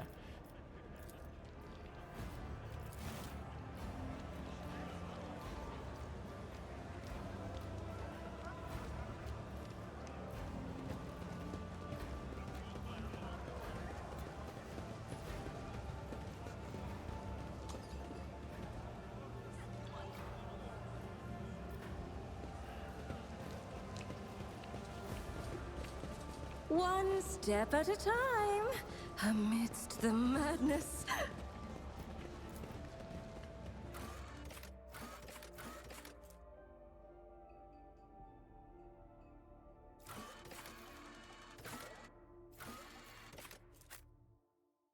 Someone should make games with intent for them to be good.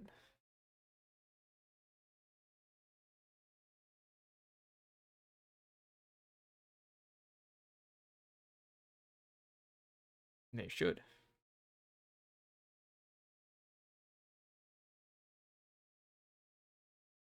But they should also make games with the intent of them being finished on release. And is also a big problem.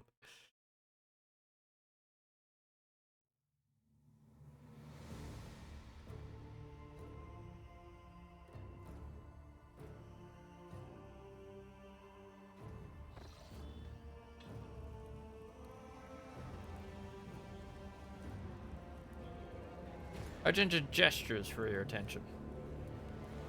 I'm less picky about that. I am, because I don't play early access games. But like finished also means like not releasing a bug-riddled mess. Argenta gestures for your attention. Rogue Trader, I would like to remind you about Reverend Hieronymus's request. He asked us to search for a potential cultist den in Footfall's shadow quarters. Remind me, what was it Reverend Hieronymus wanted from us? He told us to look for sun symbols inscribed with blue and gold. Hieronymus's congregation suspects certain suspicious individuals of heresy, and rumor has it that this is how they mark their hideout. I don't mind if it's early access, as long as the dev is trying to finish it and not abandon it. Yeah. Yeah, but the problem is, like, a lot of early access games are just, like, indie devs. Them, I don't really have a problem doing early access stuff. Was a great example of EA, yeah. Also, EA. But like, God Emperor Protects. Hello, older brother games. How you doing? How have you been enjoying Rogue Trader? I've noticed that you've constantly had it on. If we're talking indie versus AAA, yeah, AAA games though, like AAA games should not be releasing buggy messes.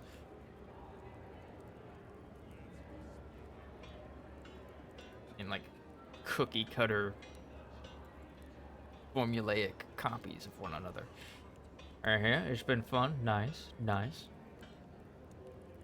What kind of rogue trader are you? You seem weighed down by something. What? No. Redenda shakes her head and rubs her temple startlingly. Apologies, rogue trader.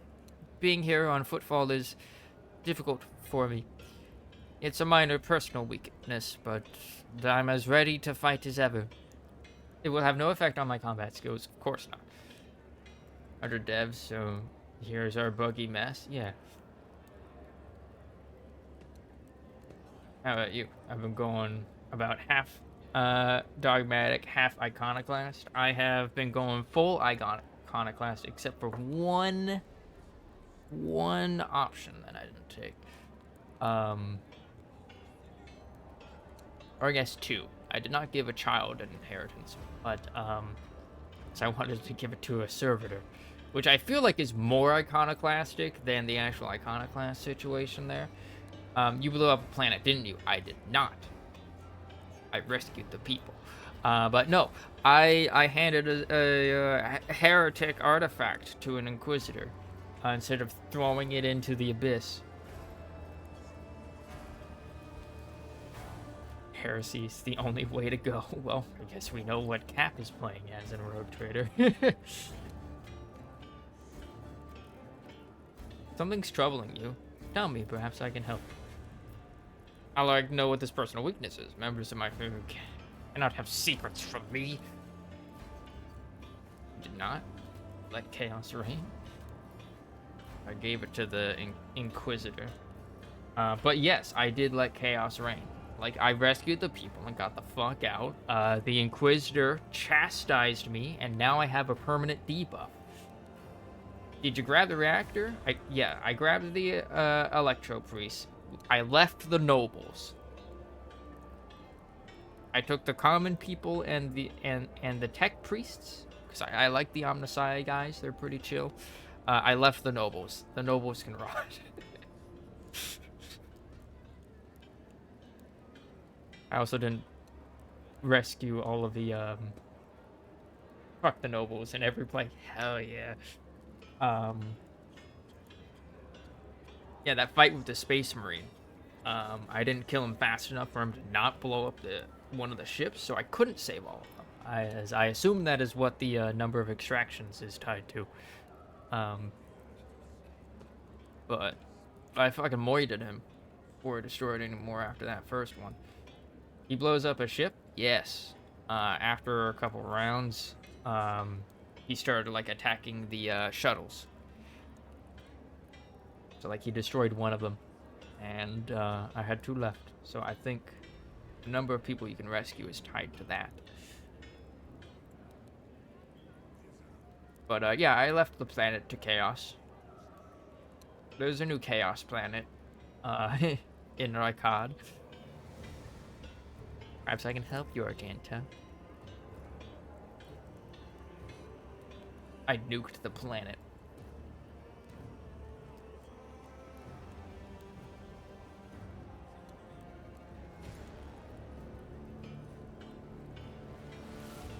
Shakes head and full iconoclast. Argenta shoots you. Oh, sorry, in 99% iconoclast. Argenta shoots you where you look. I suppose I could share it with you, but the tale will be long, and I will have to start from the beginning. I love stories.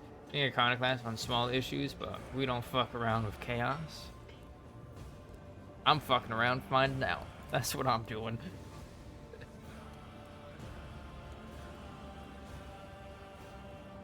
I'm being as nice of a person as possible because this is Warhammer 40K, and I know that that will get me in trouble. Like, I just gave medical supplies to a diseased spread, a quarantined district.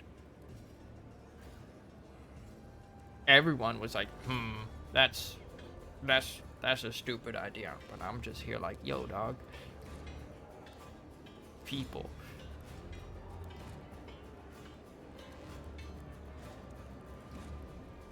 I agree to help football for free. Same. I was like, I'm not doing this for profit. I'm doing this to save people's lives.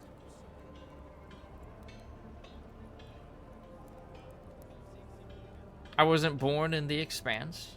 I was set here to be a guardian of a reliquary on Footfall, but my ship became caught in a warp anomaly. And although it lasted only days for those on board, decades had flown by in real space. When I last arrived on Footfall, it felt like I had been erased from time. No one was waiting for me on this side of the Maw. The people who were supposed to greet me, who knew about my imminent arrival, had died. The reliquary that should have been mine to safeguard had instead been taken under the protection of Reverend Hieronymus and his brethren. They were more than up to the task. They had no need of my help. Footfall became my cage. I didn't know who I was or what purpose I had here. The way back to Calixis seemed like another trap. Even if I were to find a ship headed there, my sector, my order, they too would have lived decades without me by that point. Whenever I'm reminded of those months spent on Footfall, it feels like I'm falling into a pit. Hope the rumors of cultists turn out to be true. Can't wait to prove for my bolter that the world and the Imperium need me. How and why did you stay on Footfall? How and why did your stay on Footfall come to an end? Something must have changed. Yes, a sign. Almost important. Showed me the right path. But it's not something I can speak of like this on the street, in this den of malice. Let us be on our way. All I'll say is that on Footfall I met Lady Theodora and joined her, and that was the end of my languishing in this place. Also, like, in your playthrough, is Argenta also, like, fucking cracked? She's just like a murder machine.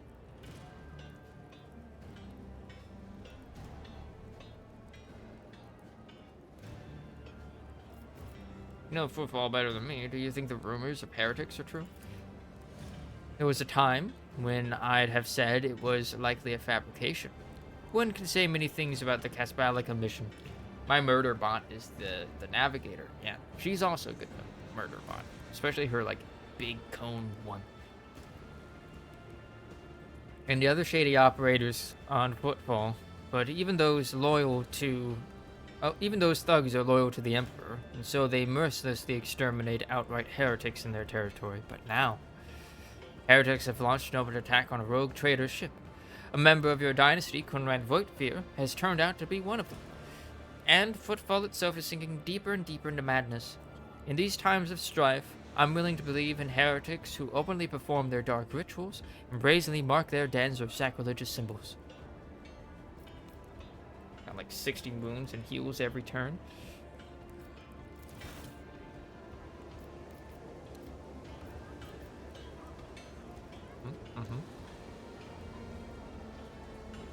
I was trying. What lies beyond? Here? Guard, the fuck you doing over here?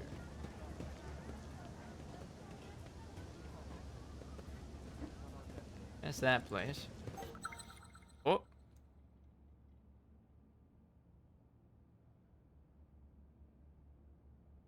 Noticing this. Hello? Rising sun symbol. It seems oddly repulsive, even sinister.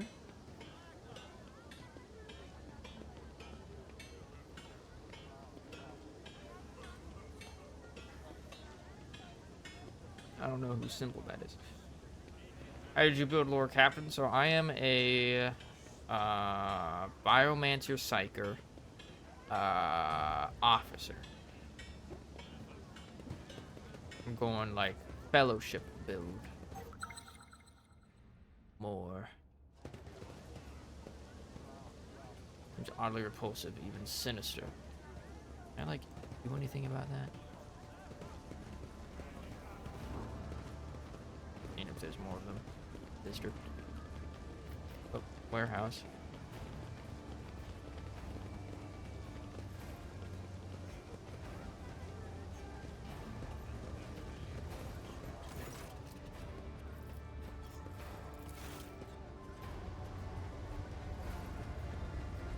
I guess because I didn't outright say I wanted to enter there, I can't enter it.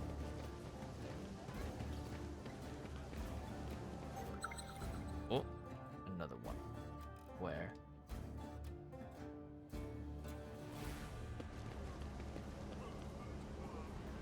Oddly repulsive and sinister.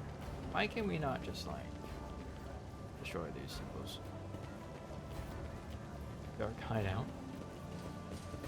Patience! Oh, my nerves are There's another frayed. one.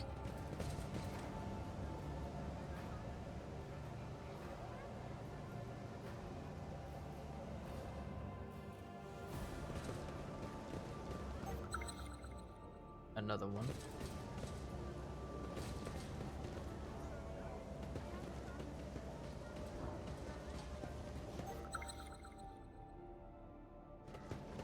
Going this way.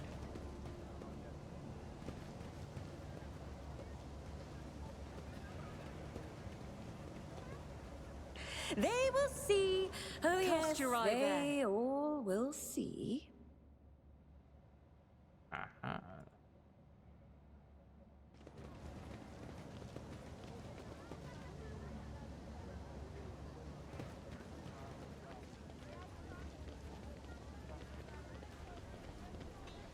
In this tapestry of a world, I am the rogue thread. Nothing escapes my sight.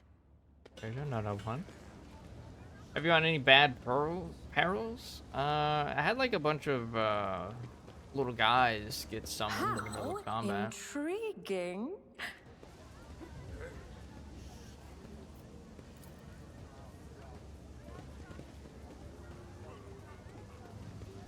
I feel like this entire fucking One step at a district's about time, to get like fucking amidst the madness. chaos to hell.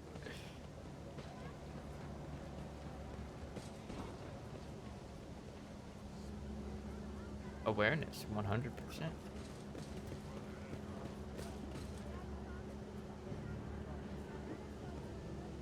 I had a 140 wound demon get summoned pretty early game. Oh no. Oh no no. Give me a reason. You. Oh, there's one right there.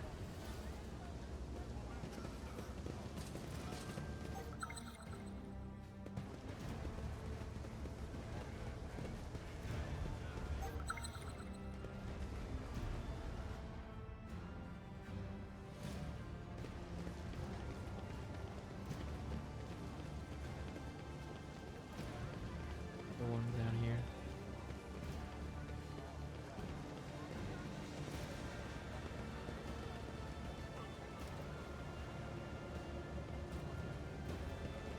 Over here. There will be no peace Apparently in can't go my wake.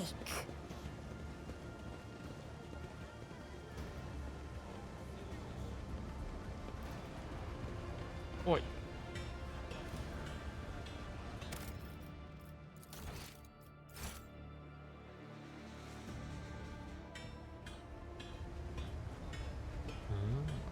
Oh no.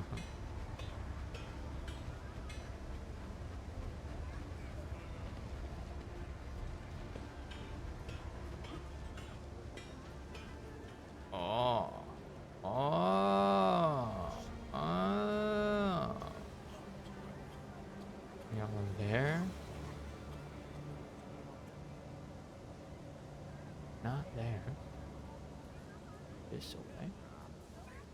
That way.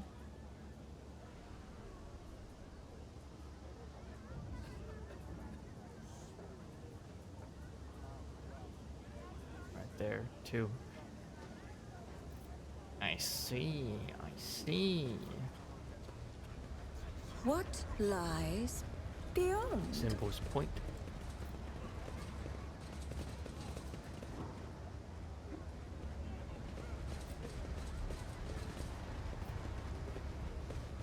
Patience. Oh, my nerves are frayed. See, right there.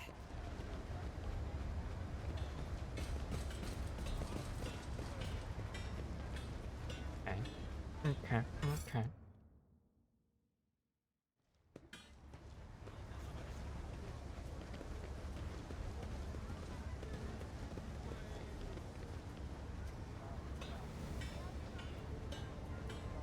This fake door is connected to a mine trigger.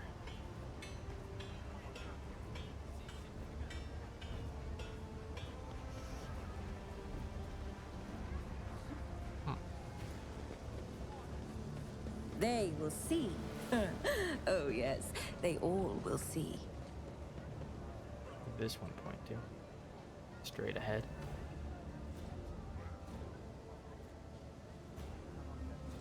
Aren't any symbols.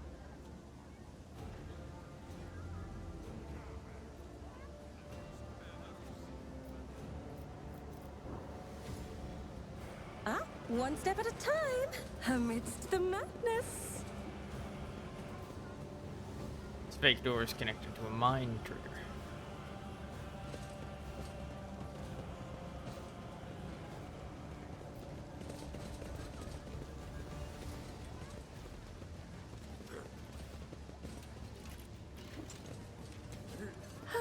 In this tapestry of a world, I am the rogue thread.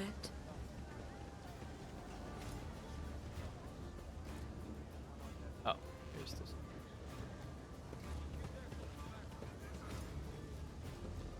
Oh, what lies beyond? Big point into this. Oh.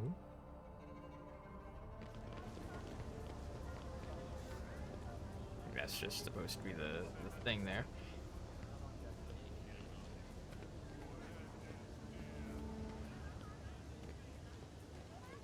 I like that this one looks kind of scuffed.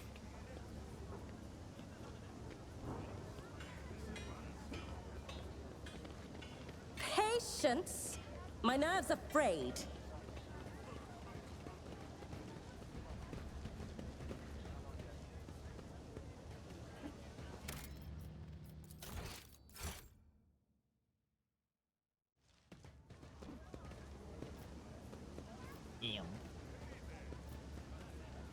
Cultist layer.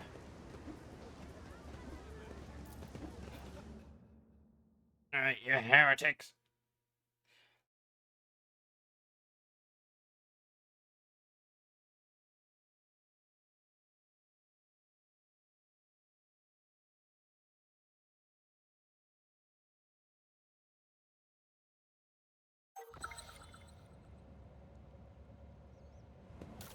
Yoinkies.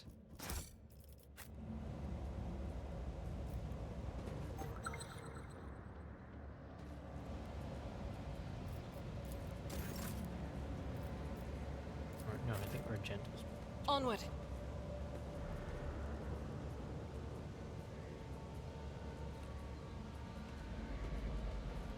I better myself through my service.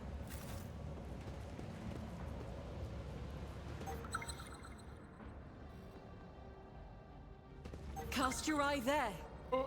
Certainly not the building with and the painted in bold red caps on the side. It was so well hidden. Stand there, Medea. Nothing can go Duty wrong. prevails.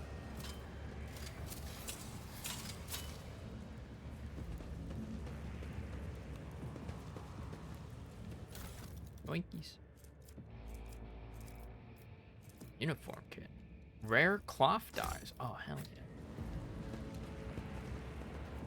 I will say, the thing I like most about this game over like Outcast's previous games, no fucking inventory management needed.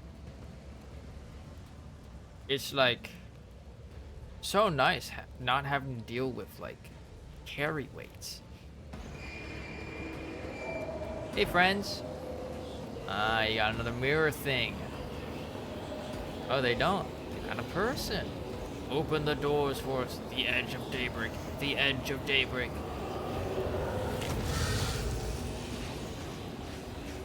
Who's this whole guy?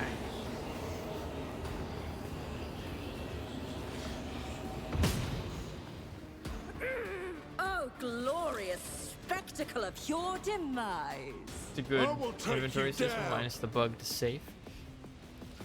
I haven't really used the vault all that much yet. Oh boy, oh boy, oh boy.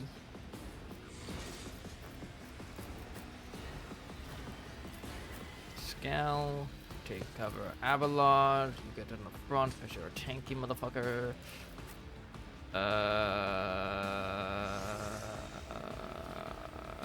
You. For the best, you might not get goods back out. I haven't had any problems so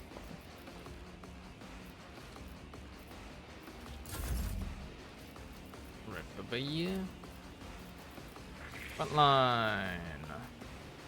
Boop.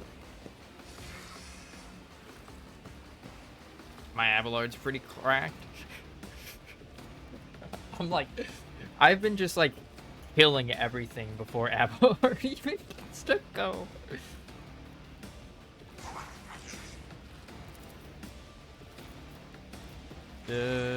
Yeah,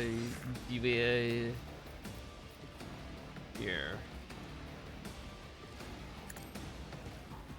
120 with his special. Very nice. And then Oh, a wicked thought. and then my lady.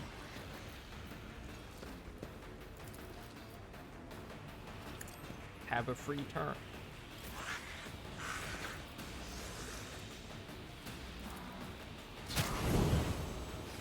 Oh.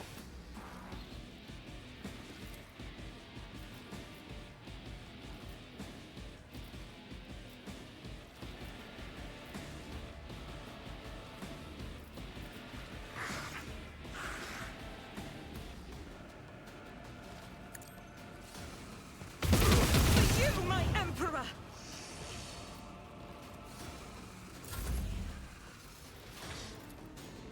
Abelard, get some toughness on you. Alright. Vote leader.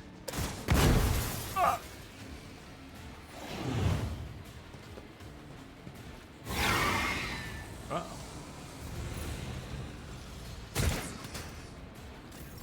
High momentum.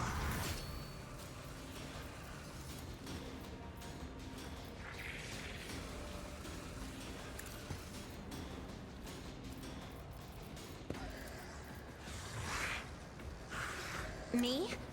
If you insist, Lord.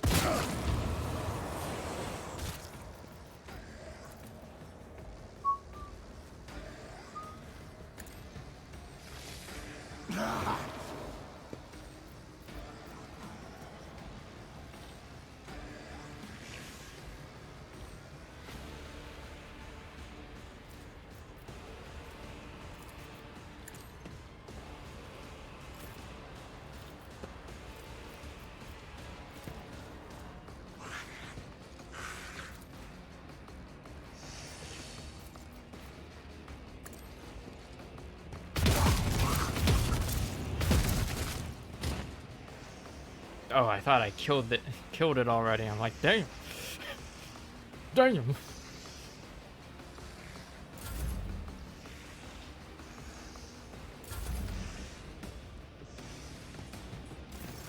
Ah, it's finally Argenta's turn. Excellent.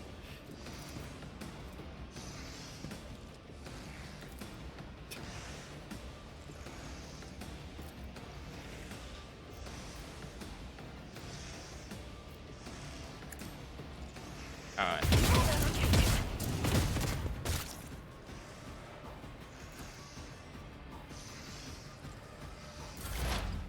Right.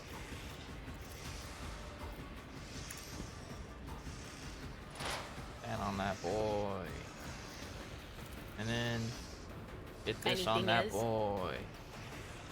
Pascal can also do it. Then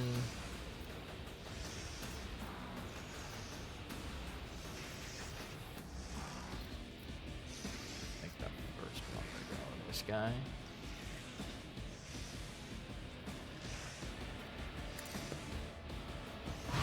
Increase that warp, please.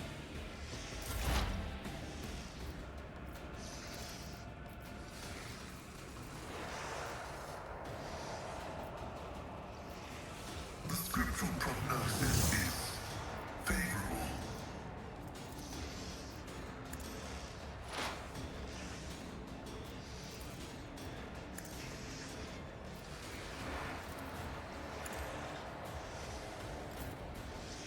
Oh. I wasn't paying attention to what I was trying to do. One enemy. Victory is imminent. Indeed. You're good. You.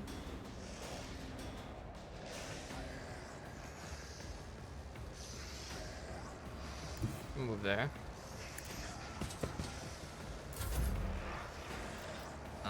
You.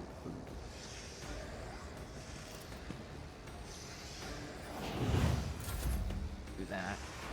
And then we.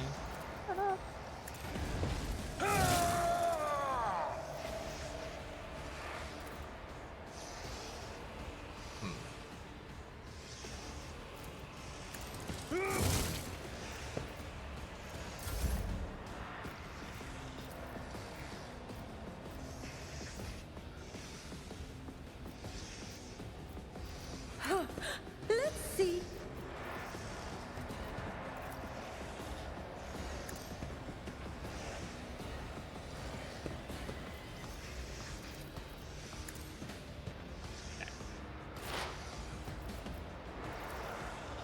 More expose. This. The Emperor is mid. Kane gang. What is this heresy?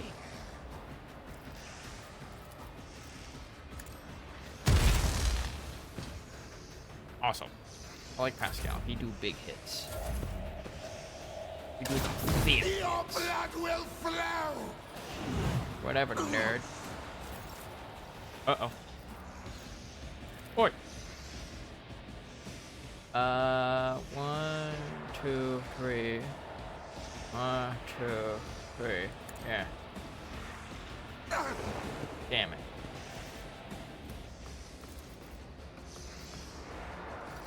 This only affects enemies, right? All enemies.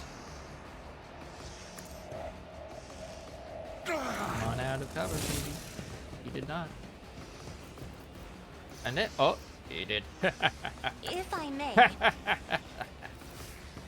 Now start killing each other. Oh, smart. Smart. Smart. Buddy. Buddy. Buddy.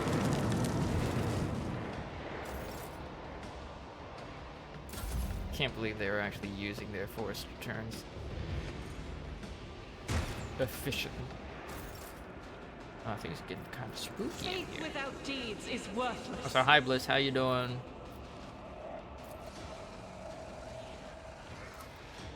We just murdered this man.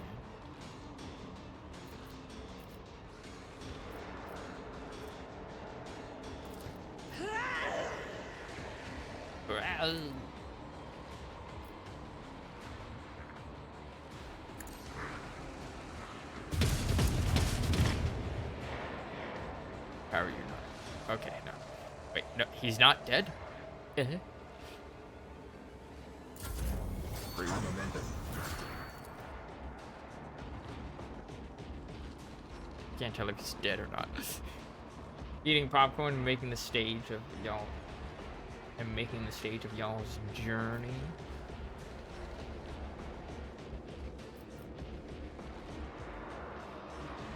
Goodness, man.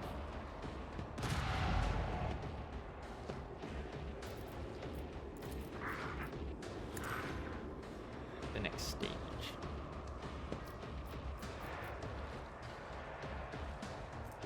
Buddy.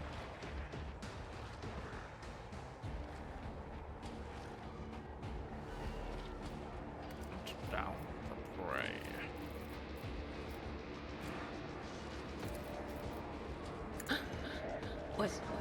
Was that you? Or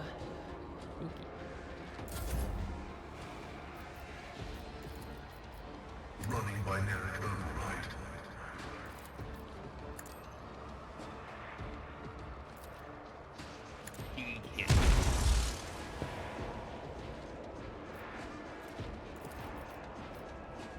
Let the cycle be discontinued. I can do a whole lot.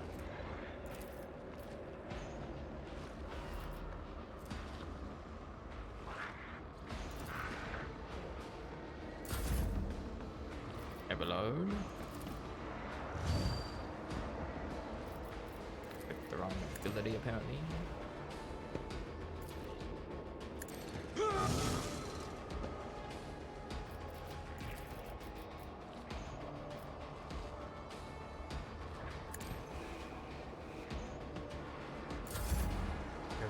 if it's him. I don't know if that man is dead yet. He's not on the initiative, so I'm guessing he's dead.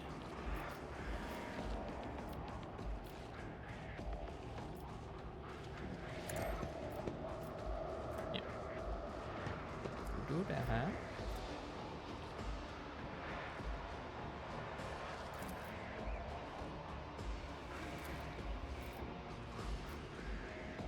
Schemes within. Another one. It's Yeah, I love that. shattered.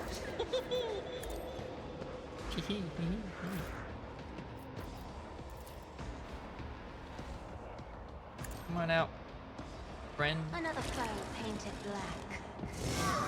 Vulnerability analysis successful. Me, if you insist, Lord Captain.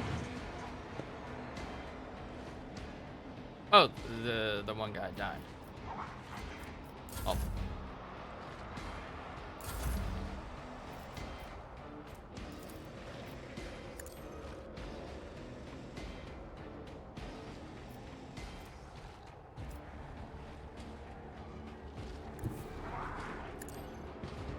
Get over here, buddy.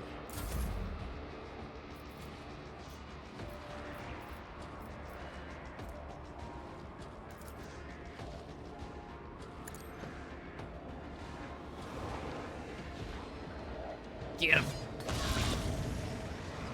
Oh. Another one. Two other ones.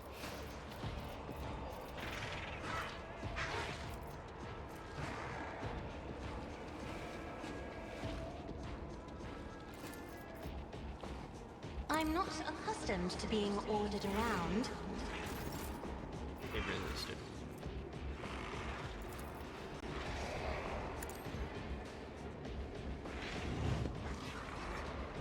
Vulnerability analysis successful. Very nice, very nice. Reading damage to bulk. Ouchies.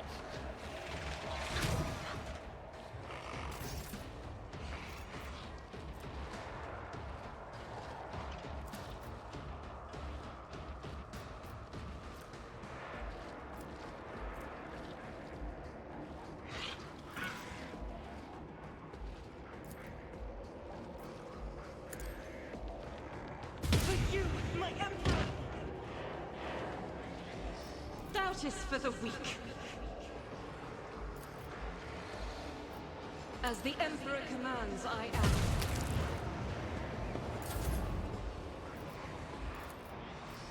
We'll do it.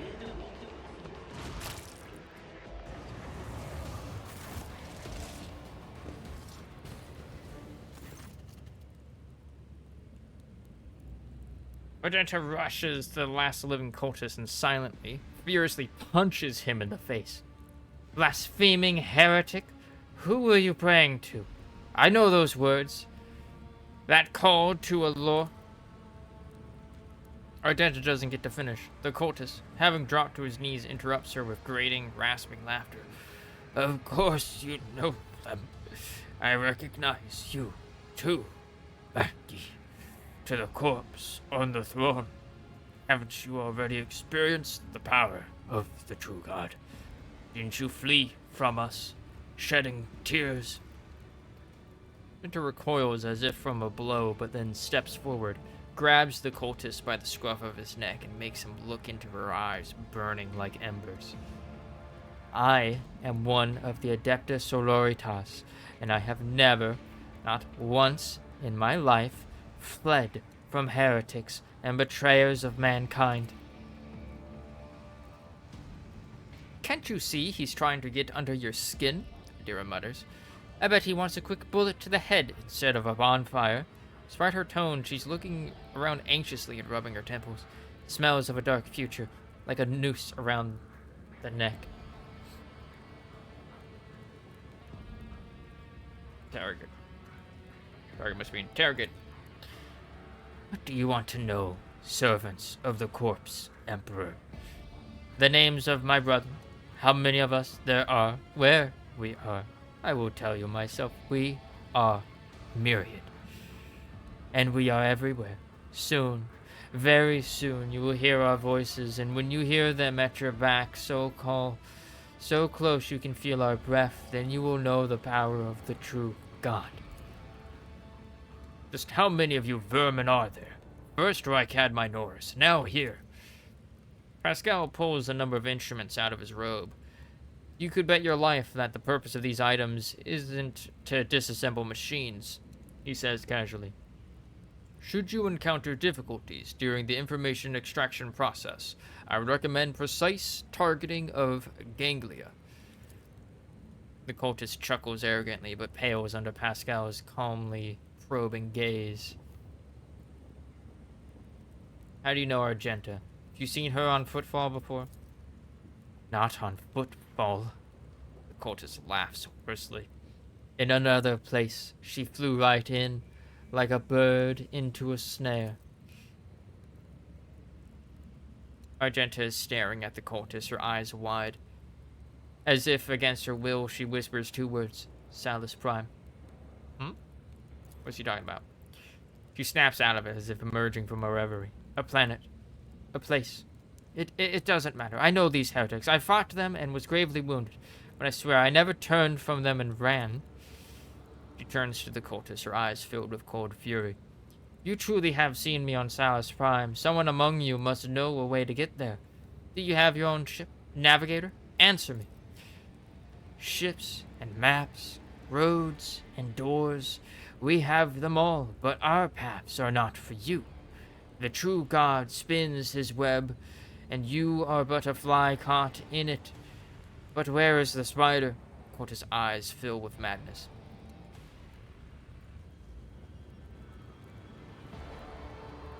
Something more coherent. Rogue trader, we won't get anything from this madman. As for my part in the story, I will tell it, but not here, not in his presence. Who or what is this true God you keep mentioning? You will know in time. Cultist gives you a wicked smile painted with the fresh blood on his lips. End him, Argenta. You can kill me, servants of the corpse emperor, but you cannot stop the victory of the true God. The edge of daybreak is nigh, and the hour of his triumph approaches. Silence hangs for a minute. Then Argenta turns to you and shrugs nonchalantly. That's it. We fulfilled Reverend Hieronymus's request, which means I am now free. I can continue my travels with you, rogue trader. Before we leave this den, let us round up what remains of the blasphemers. I would like to cleanse this place with purifying flame, but perhaps we can find clues that might tell us where these heretics came from, or if they have any more associates. Argenta lowers her head warily. We need to talk, but it can wait. Let's meet on the ship when it's time to depart Footfall.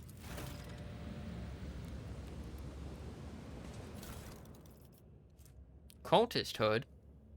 Whenever the warrior uses psychic power, they either restore 10 AP or take 10 warp damage with 50% chance for each of those things. I don't like that. Heavy leather armor. I only got like one dude that can use that right now.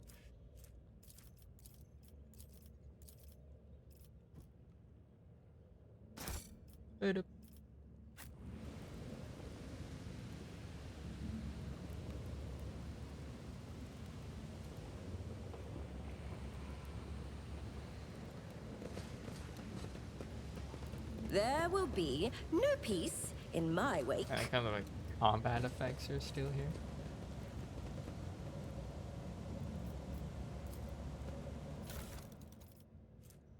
Counter charge. Sororitas boots. The wearer raises momentum to 175 whenever they kill 5 enemies in a row in one turn. One step at a time, amidst the madness. Madness. Alright, level up time. Level up time. Point of interest. All combat tactics bonus are increased by int bonus. 4 plus fellowship bonus. 6. So 10 divided by 2. 5. If the area was not moved for 2 rounds. I tend to only place 1. diversion zone. Using a stratagem on a rear area also makes the allies in that area the enemy's lowest priority targets for 1 round. Ooh.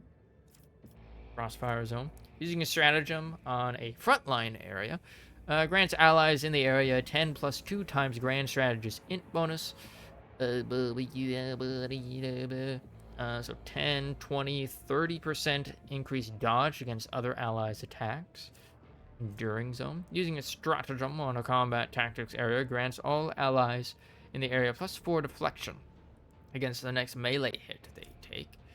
Redeployment. Every time a combat tactics area is affected by a stratagem, all allies in that area get plus 1 MP. Okay, adjusting frontline. If there are more enemies than allies in the frontline area, all allies in the area gain 3 plus 10, 5, 8% to parry and dodge. If there are more allies than enemies in the frontline area, all allies in the area get 8%, deal 8% more damage. Ooh, personal zone. All allies, including the Grand Strategist in the same combat tactics area with the Grand Strategist, gain 3 plus int divided by 2, so 5 perception and agility. Strong point. Using a stratagem on a combat tactics area for the second time in a turn refunds 1 AP. This effect can be activated once per turn. Personal card. Allies gain the ability to reposition the combat tactics area they are currently in at the cost of 1 AP. Zone. Using a stratagem on the back line area grants allies in the area 3 plus grand, 5, 8 increased crit chance against enemies that are protected by cover. Grants all allies in the area the ability to move 1 cell without provoking AOPs. Okay. Voting zone. Using a stratagem grants Grand Strategist the ability to use all officer abilities on allies in the area regardless of distance. Okay. Strategic perfection. Each time the strategist uses stratagem, they gain a stack of strategic perfection effect. At 6 stacks of strategic perfection, the next stratagem applies the benefits of all stratagems known to the Grand Strategist. Then all the stacks are removed. I see.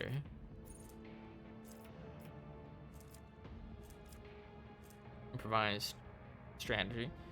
At the start of combat, gains 1 random unknown stratagem and can use it until the end of combat for 0. Each ally in the rear gains crit chance if there are no enemies in a 5-cell radius of the ally. There are no enemies in the back line area. The first attack on the turn made by every ally in that area costs 1 AP less. Disputed zone. Enemies in the same combat tactics area with the Grand Strategist over that. Okay, strategic offensive. Every enemy killed in the frontline area increases all bonuses of combat tactics areas by +1 until the end of combat.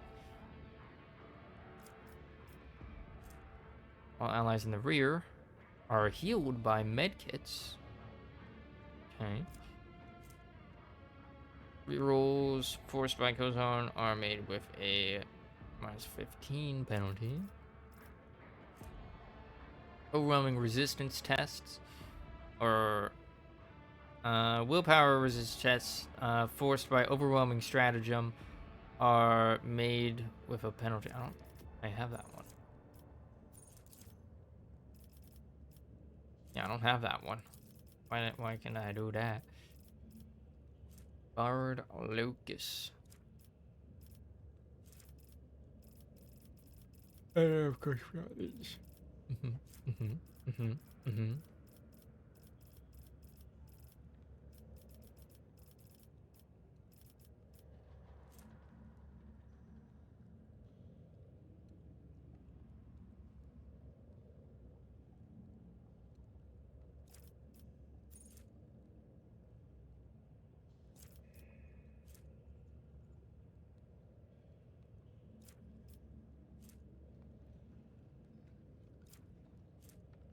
5%.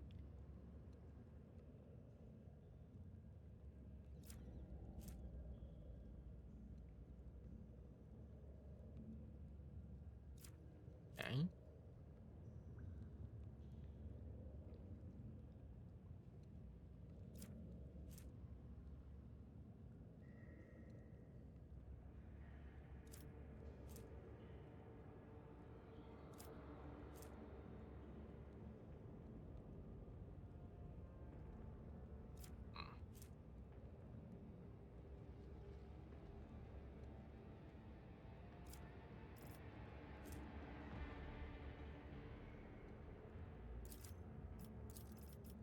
one.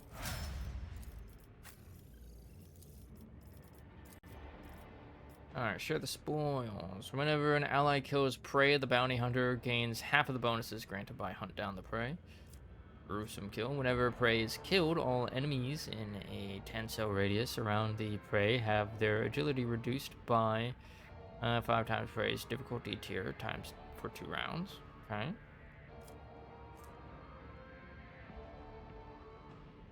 5 armor penetration till the end of combat. Okay. Whenever the bounty hunter scores a critical hit, the target's armor is reduced by that. Whenever an enemy is killed by a critical hit scored by the bounty hunter or their ally, the bounty hunter gains 2 times difficulty tier damage for 2 rounds. Okay, withdraw. Whenever the bounty hunter is attacked in melee range for the first time since the end of their turn, they automatically dodge the attack and move 1 cell in the opposite direction from the enemy. Does not provoke AOP. Kills prey whose difficulty tier is 4 or higher. Additionally gains 2 AP. Cut to the chase. Another where scores for the first time in the round, they gain plus difficulty to the movement points. Okay. Got him. At the start of the bounty hunter's turn, they gain plus 2 MP for each ally who is adjacent to the prey. First critical hit in a round grants their allies a stacking target's difficulty tier plus bonus to armor penetration. Okay. Retaliate. Whenever prey deals damage to the bounty hunter's ally, the bounty hunter gains plus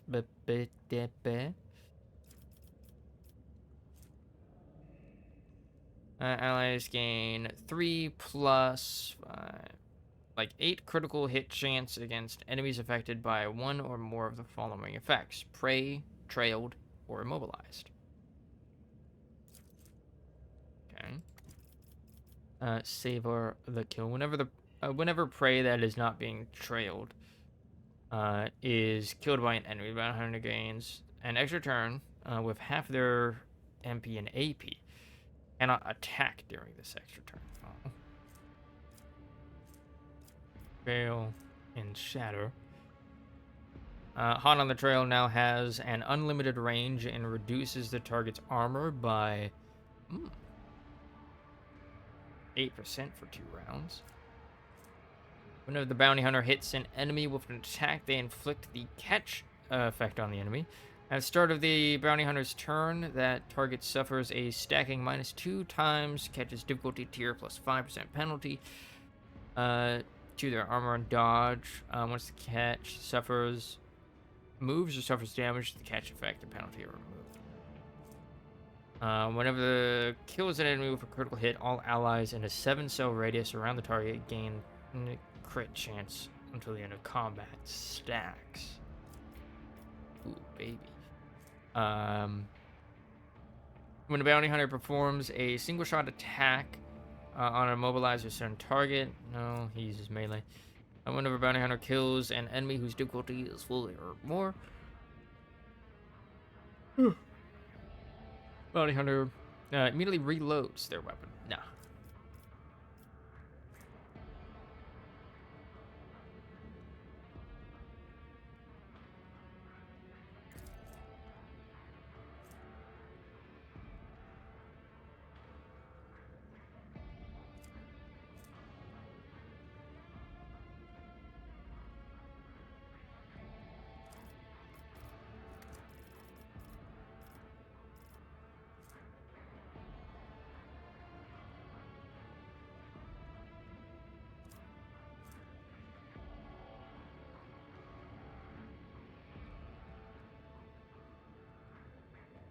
Ability reduced. I'm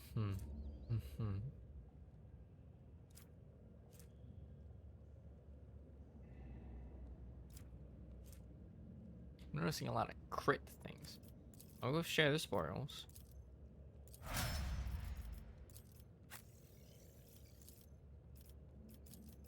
Okay, taunting opportunity. Whenever the Vanguard hits an enemy with an attack of opportunity, that enemy will make a move play. On a fail save, it becomes the enemy's priority target until the end of the next turn. Taunting defense. Gains 5 plus 2 times toughness bonus. 12 17. Parry against enemies that consider the Vanguard a priority target. Renitent Beacon.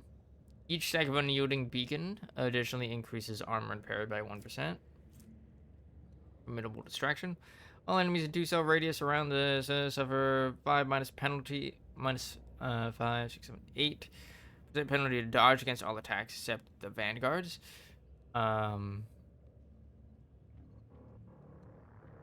If any of these enemies consider the vanguard a priority target, those enemies suffer times 2. 11% penalty to dodge instead. Beacon. Critical hits deal less damage to the Vanguard. Tanky. Has at least 1 temporary wound. They gain 5 plus toughness percent parry and that. Selfless resilience. Allies affected by any of the Vanguard's abilities gain 2 times their fellowship bonus armor for 1 round. Does not stack. Word of endurance. One of the Vanguard's allies in a 2 cell radius around them is hit. The Vanguard grants that ally 3 temporary wounds. Once per round for each ally. Once per round, whenever an enemy that considers a priority target enters a cell adjacent to the enemy provokes an attack of opportunity. Wall of Ferrocrete. Grants plus 6 temporary wounds to allies.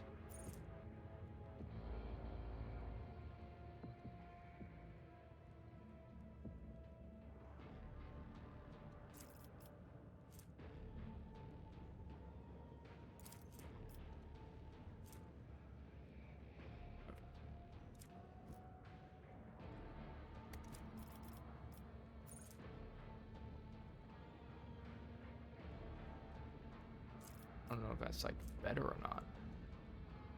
Or is that like in addition to what it already gives? Maximum unyielding beacon, get a mine. Further before their temporary wounds are lost.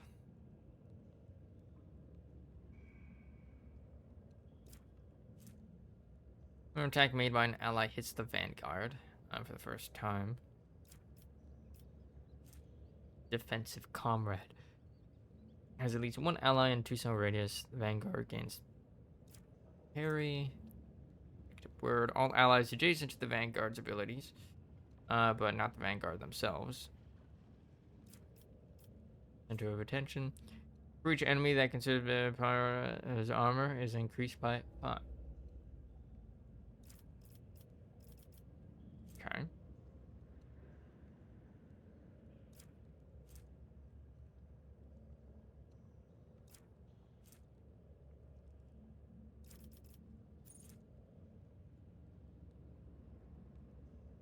Okay.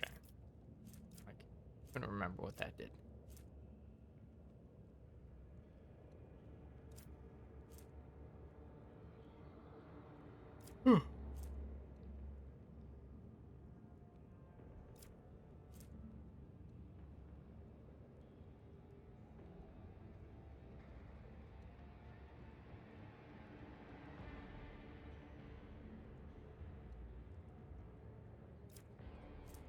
Looks like I need to start getting his fellowship up.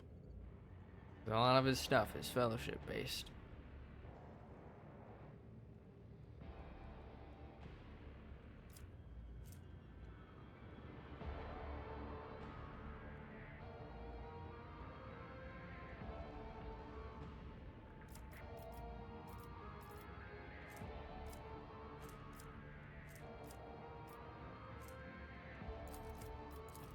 We'll go with that.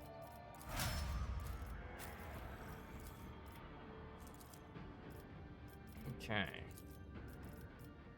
Wait, weakness. The Archman Lieutenant attacks targets that have their armor reduced by any effects applied by the Archman Lieutenant's allies. Deals plus 10% damage.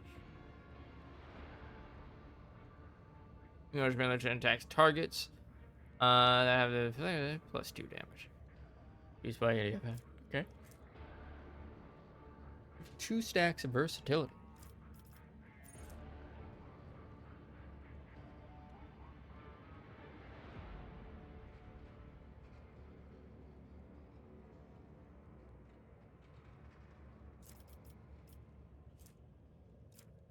Brawn expertise. Whenever gains weapon skill and weapon skill to ballistic. Alright. Critical versatility. The Archmilitant gains a 3% bonus to crit damage for every stag versatility. This bonus is kept when the Archmilitant uses cautious approach or confident approach. Gains +2 bonus to armor for every stag versatility. This bonus is kept when the Archmilitant uses that. Okay, preferred targets.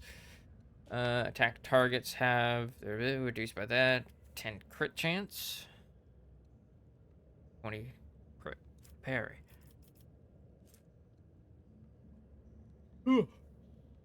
Getting stagger versatility increases critical hit chance by 10 until the end of the turn. Stacks. Killing enemy with a melee attack makes all range attacks this turn cost -1 AP. And vice versa. Things Archmilitant has killed at least one enemy with melee attack. Genius enemies that were forced to make a resistance test by the Archmilitant will make any resistance test from any source until the end of combat. Okay. And use two-handed ranged weapons within melee range, but with a -10 penalty to ballistic skill. If I go no heavy weapon attacks.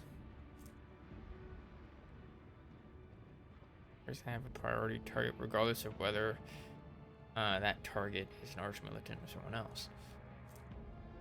Every round, the first single target ability used by an ally on the Archmilitant grants. Wait, what? 1 action point to that. Oh, okay. I understand now. Note for the weak. Deals +20% crit damage against targets that are stunned, prone, or blinded. Use +1 stagger versatility whenever an ally grants the Archmilitant an extra turn. I do that a lot. So that one's pretty good. Any ranged area and burst attack of the Archmilitant reduces the weapon skill of all enemies hit by 10 until the end of combat. Does not stack. Okay. Dismantle. Any of the martial arts area attacks, both melee and range. Use reflection of all the enemies hit by -2 and their armor by -7 until the end of combat. Does not stack. Burst attacks and melee area attacks reduce dodge. Militant or their ally use their heroic act or they gain +2 damage for all attacks to the end of combat. Breaking attack also reduces the target's armor by 7%, toughness by 10. Like that.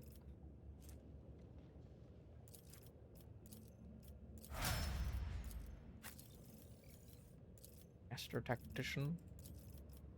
An advantage. Abilities work as if the master has 4 or more stacks of tactical advantage.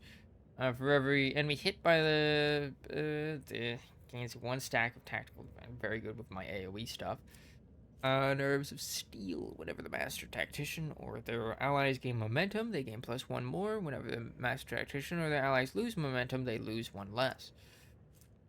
All enemies hit by the Master have a 10% higher chance of hitting a cover when shooting at the Master Tactician allies behind a cover.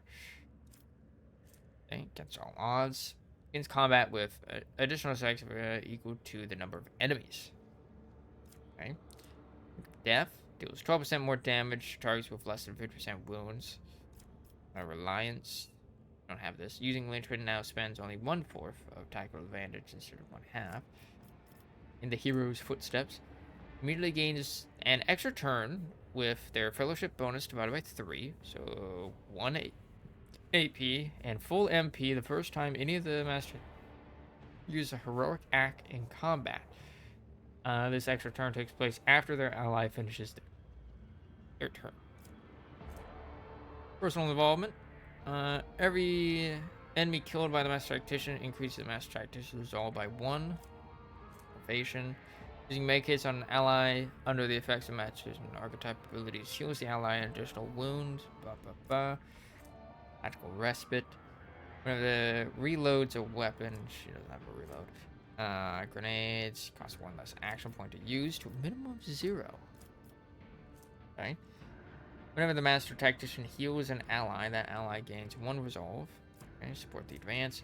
At the beginning of the master tactician's turn, if their momentum is higher than 125, the first burst fire or area attack used by master this turn costs 1 less AP, down to a minimum of 0. Like coordination, all allies have 25% dodge against attacks made by allies. Deal 25% less damage to allies and deal 50% less damage with critical hits against allies. It's good. Press the advantage, ignores cover and dodge. Okay. The first ability uses at the very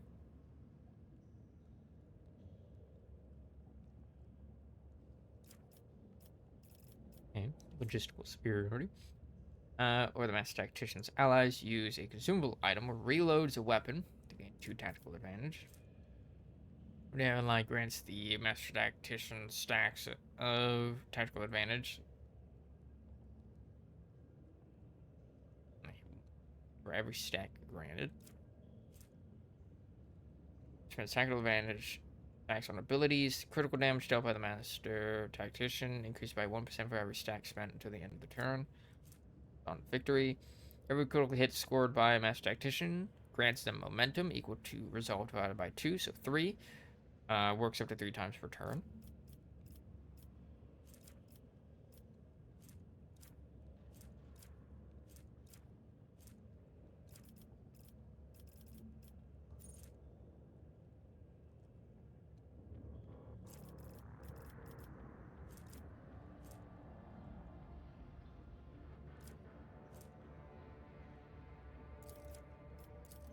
That one. Casino. Create an opening. When an enemy suffers a critical hit from one of the assassin's allies at the start of the combat's turn, a new opening is created on the enemy on whichever side is closest to the assassin. Inevitable innovation. Each use of aim for the opening on the same target reduces the target's dodge and dodge reduction by 10 stacks. An eye for the unscathed. Whenever the assassin attacks an enemy that is at full wounds, the assassin gains 20 dodge and dodge reduction against that enemy. First use of an assassin ability. Costs 0 AP. For an opening, gains plus lethality, chance to deal 5% of the target's max wounds, more damage to an opening. Ring of Doom. Whenever the assassin attacks an enemy with a single target attack, this attack reduces the target's armor and dodge by 10%. Start of the assassin's turn, all enemies that do not have the assassin in their line of sight suffer an unsuspecting effect. Gain 70 crit chance, or 7% hit chance and 7% crit chance.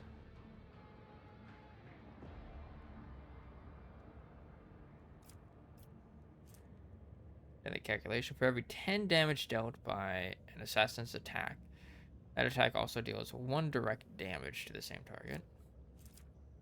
Imminent demise. Whenever the assassin deals direct damage to an enemy, that enemy suffers +1 stack of the vulnerable effect. 6 more damage from the assassin's attack. Okay, killing spree whenever the assassin hits an opening. Okay. Less enemy damage by the assassin suffers the witness effect. If a witness does not have the assassin in their line of sight at the end of the turn, the witness suffers lethality 2%. That's some base damage. 5 or more direct damage to an enemy with a single attack. It's 10 lethality.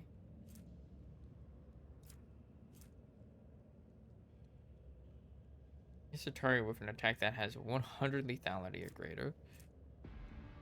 And it's plus against enemies that have any of the following effect. Boop, boop, boop, boop. Slow to mobilize hemorrhage. Bonus is gained for each of these effects, but cannot exceed 45. It's elusive at the start of their turn. They gain 4 MP and 10 lethality until the end of their turn. If the assassin hits an enemy without hitting the enemy's opening. Okay. Esquiv. Each successful dodge grants the assassin +5 for the next successful attack. Distance whenever the assassin has no more than one adjacent enemy. Any enemy that moves into a cell must pass that or fall prone.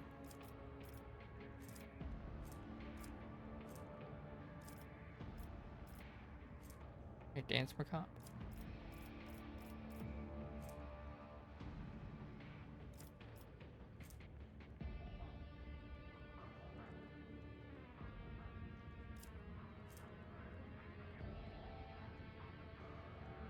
You choose of aim for the opening.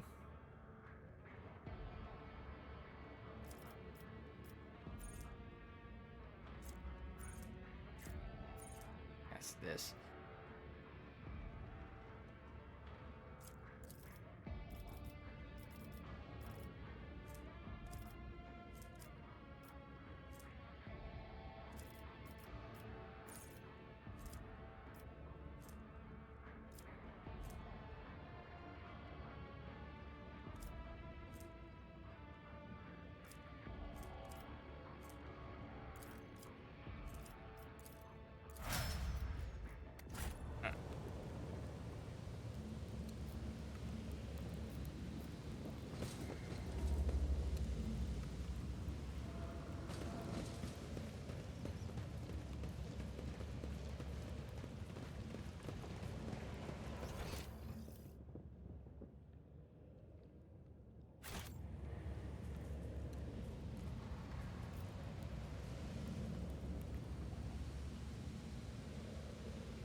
Curiosity sings in my veins. Guess not.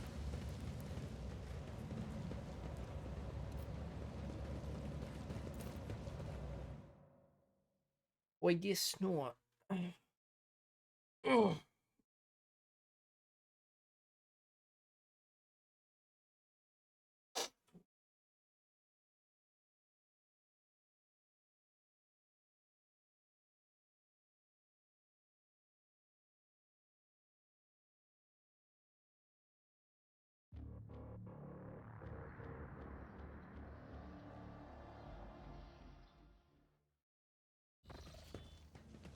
Hey, buddy.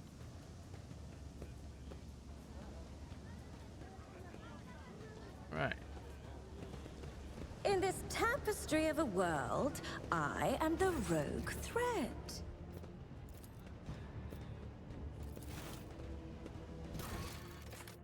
Rough. Visit the Anvers base. In Sector 2 in the Shadow Quarters, the turn-off to the entrance can be seen from the Adeptus Zone. There should be enough to find the place.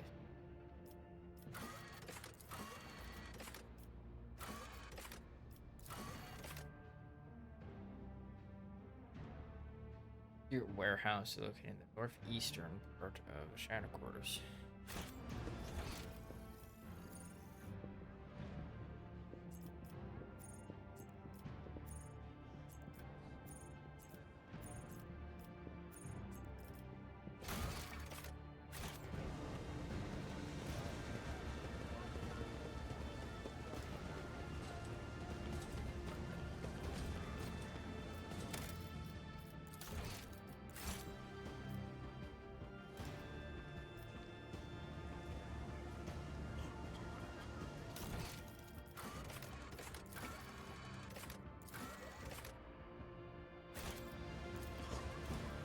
Doesn't look like a secret warehouse. When in doubt, say, I just did. Wow, the game knows me. I wasn't in doubt, though. Poor Jay Bora, Jay's assistant. The container is sealed shut on all sides. You notice the remnants of metallic tags that have been cut.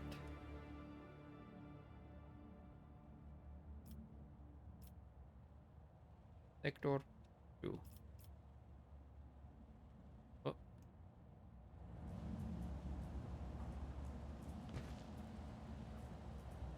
Shireen, I'm here. What a joy it is to see you. Follow me, please. Alright, just going in, no... Hmm?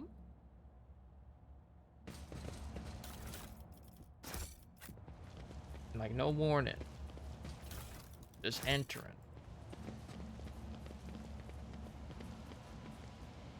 What lies beyond? Oh, we got a bunch of explosive stuff over here. Lord Captain, do you think this enterprise is wise? I wouldn't be surprised if this all turns out to be a trap. It'll be fine. Abelard, completely fine.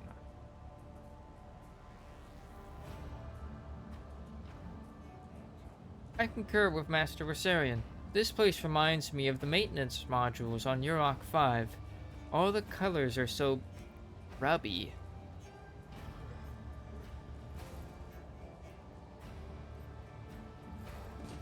What's the worst that can happen? The container is filled with something heavy. It is difficult to discern what it is exactly. The container is airtight. You get the feeling that this was originally a standard box for transporting non-fragile cargo that was then sealed manually.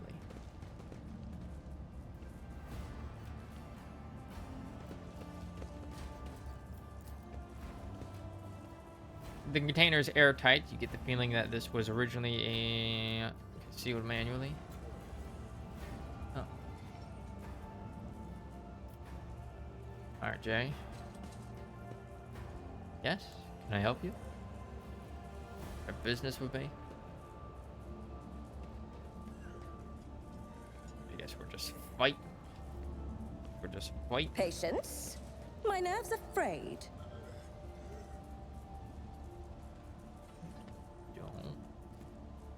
Well, I don't know.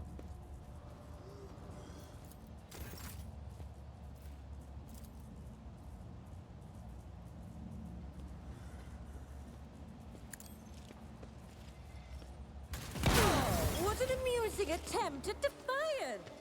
Give me strength. Thug, thug, thug, thug. Bandit, bandit.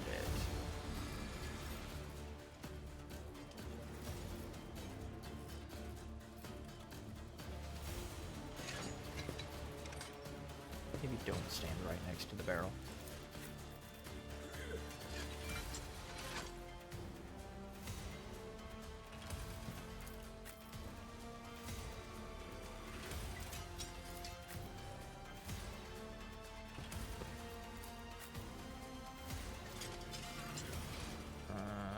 I can't even see her on the turn initiative.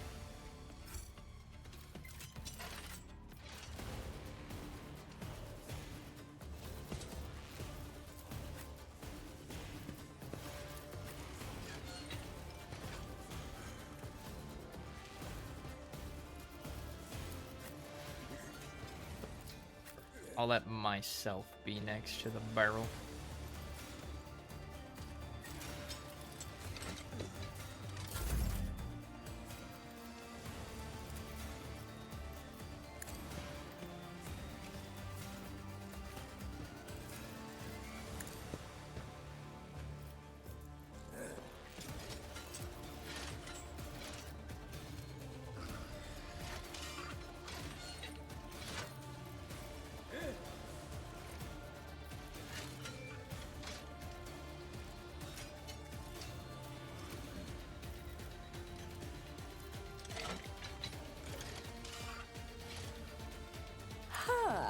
What if... And the front line. This is the rear. I wish I could control the facing.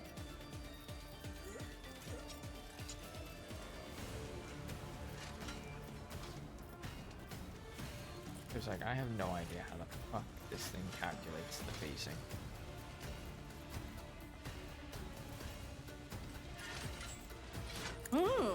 Let's see.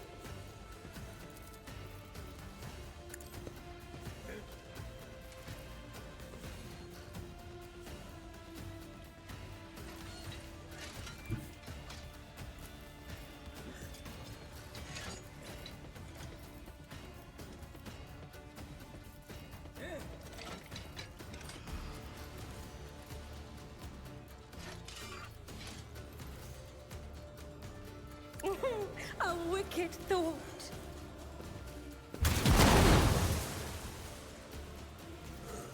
Looks over at Jay, just to make sure he's not gonna be like, "What are you doing to my product?"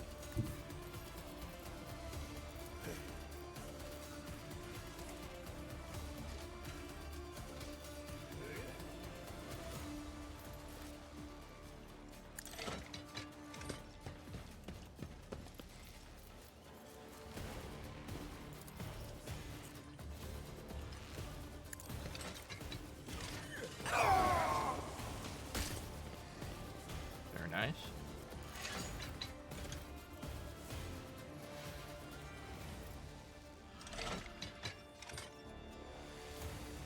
Oh shit. Get my arm closer. Alright, everybody, come out and play. Thank you.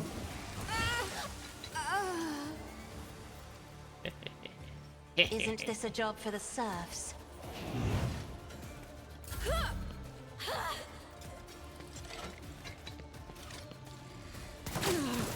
Nice. Not nice. How long does this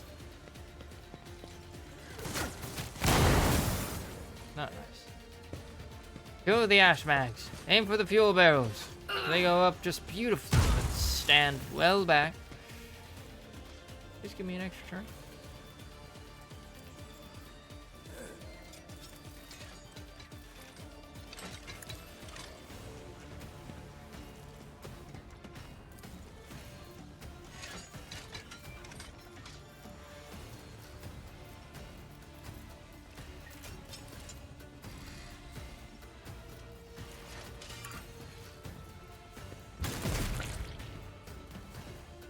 Doom Trader. Shireen, take cover away from the barrels.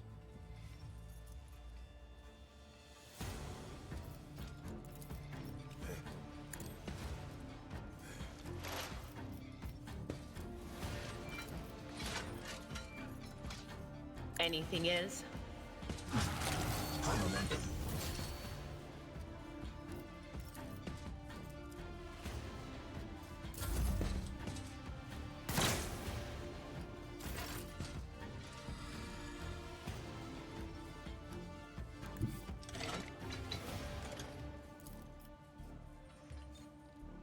Guided by faith.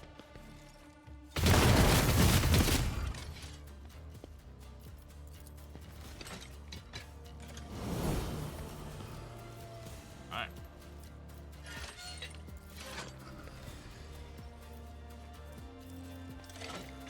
I'll do it. This is thinking that.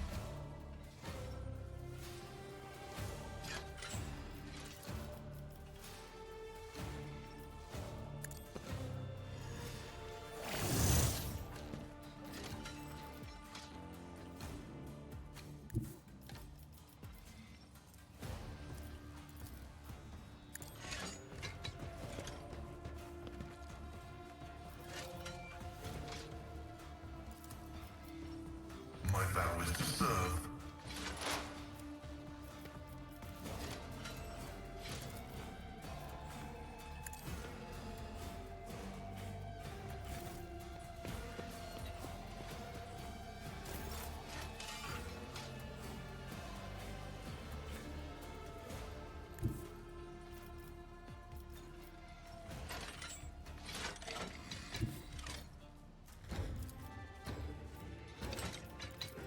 A tactically sound approach.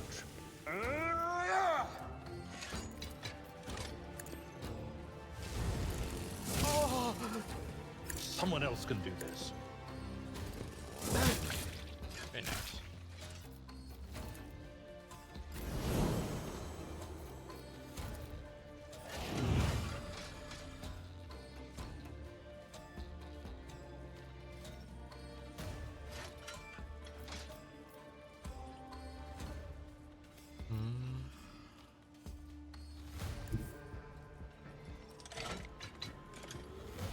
Still, I don't think it.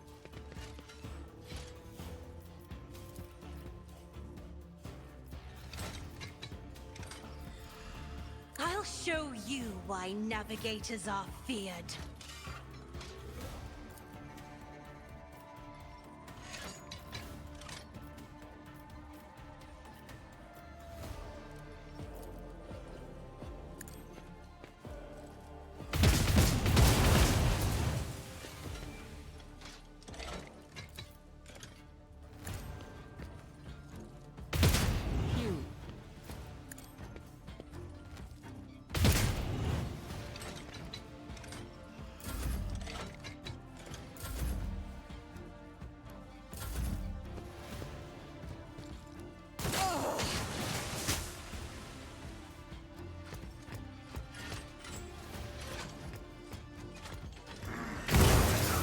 Is a reward.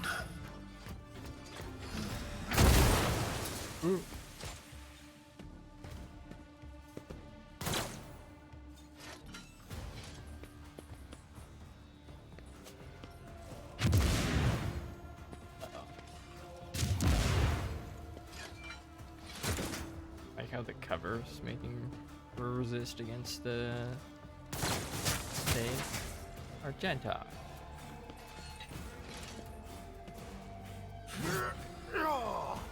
Can I fall back now?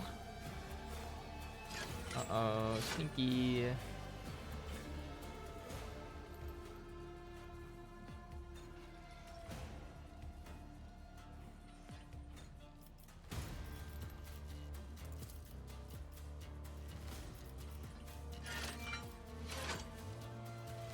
Does she still have it?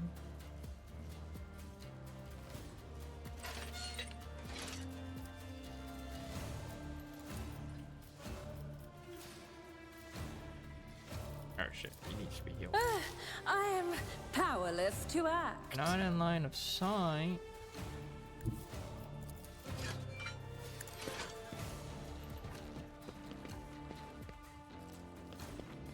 That was a good heal.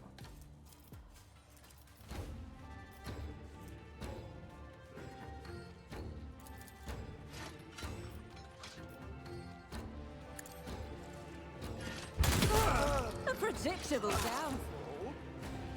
Oh. Ha! I thought I was aiming at the combat servitor, but there was a guy behind him.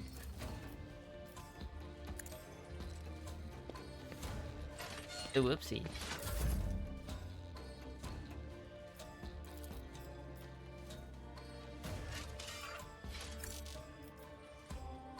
Available, huh?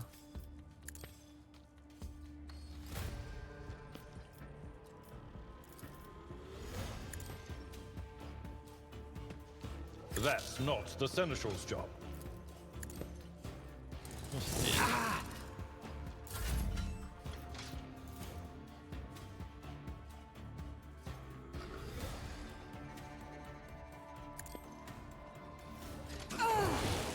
I took care of this one.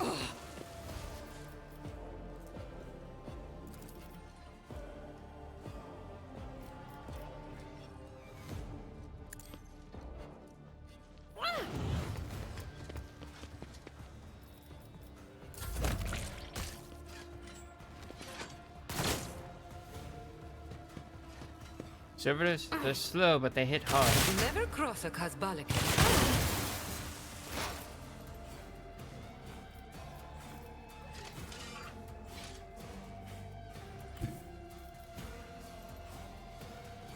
I gotta like toe the line.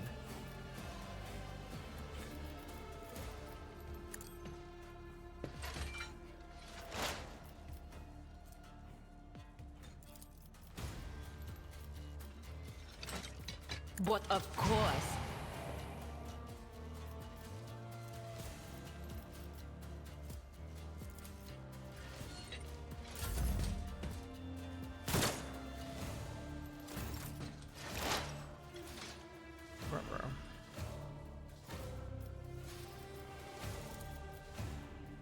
Messiah knows all, comprehends all.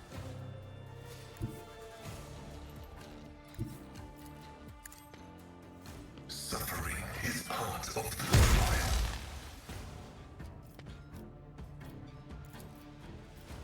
The order is contrary to dogmatic protocols.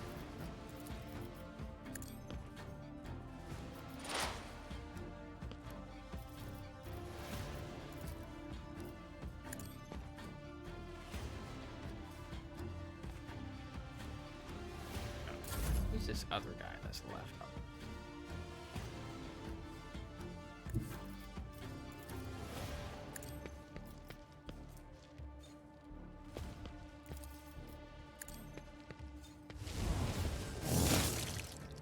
Nice. We'll rule the stars themselves. Ah, I can't make it.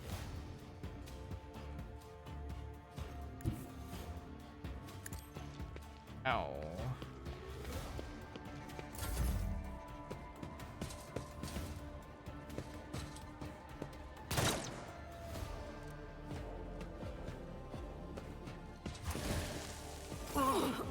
Is that my blood? Yes.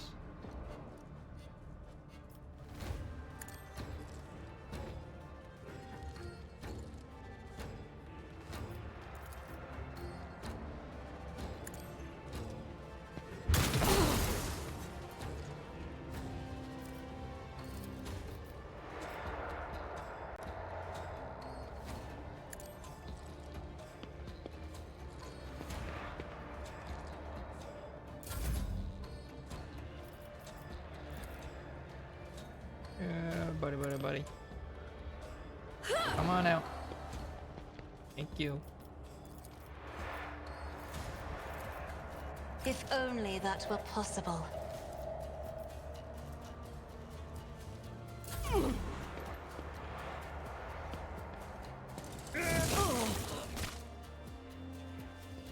What a mess. Thank the throne we didn't come here with just the three of us.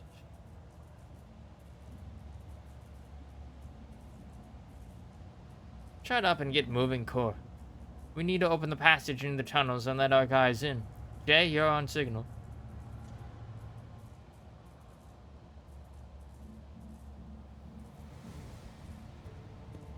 Or Jay, on your signal.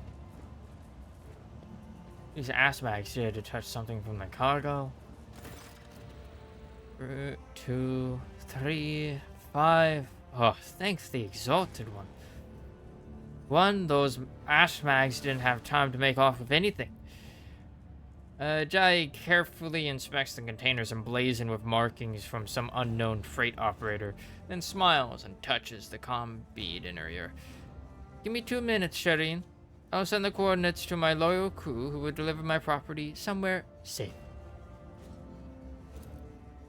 And done. Jai removes her hand from her ear and turns to you. We're good. Now, how about we relocate to a more pleasant and private space to discuss the details of our deal, specifically payment for your efforts? What? We're just going to leave your priceless cargo here unattended? Nothing to worry about. After all the ruckus we've caused here, I doubt anyone will go anywhere near the containers. I am, however, infinitely flattered by your concern for our property. I hope your vaunted wisdom is worth all this trouble. Jay opens her mouth to reply when you hear the sound of many footsteps behind you. Stop right there. In the name of the liege, the gaunt, pale-skinned man in grimy clerical robes glances at you and immediately falls to his knees obsequiously. Your Excellency, please forgive my vehemence, most noble Medea. I never expected to encounter such eminent persons in this corner of Footfall. Most noble Excellency. Jai purses her lips slightly and shoots you a confused look. I am Vidame Tokara's personal agent, the new one. The man hesitates, choosing his words carefully. I came here to remove from criminal circulation a shipment, the distribution of which is banned in the lands of Footfall, horrendous xeno-heresy that has been fraudulently delivered to a bastion of the Holy Imperium. He looks at Jay. I do not doubt for a moment, most noble Medea, that your presence here is merely a misunderstanding brought about by another's manipulations. This is too great a coincidence that the Liege's representative should arrive in the Shadow Quarters just after Jay has recovered her rightful spoils. It seems that the guards reported the problems with the shipment over the Vox, and not to just anyone, but the Liege's personal agent. Vadim Tarkara knew about the shipment from the start and planned to take it for himself, and get rid of Jay if he could. Behold, the grubby, underhanded struggle between cold traders. And had not been for your impromptu deal struck in the bar, Vadim might have succeeded. You're absolutely right. I have nothing to do with this shipment, or the woman standing next to me. Jay Hadari, the owner of this cargo, is presently under my protection, under a rogue trader's protection.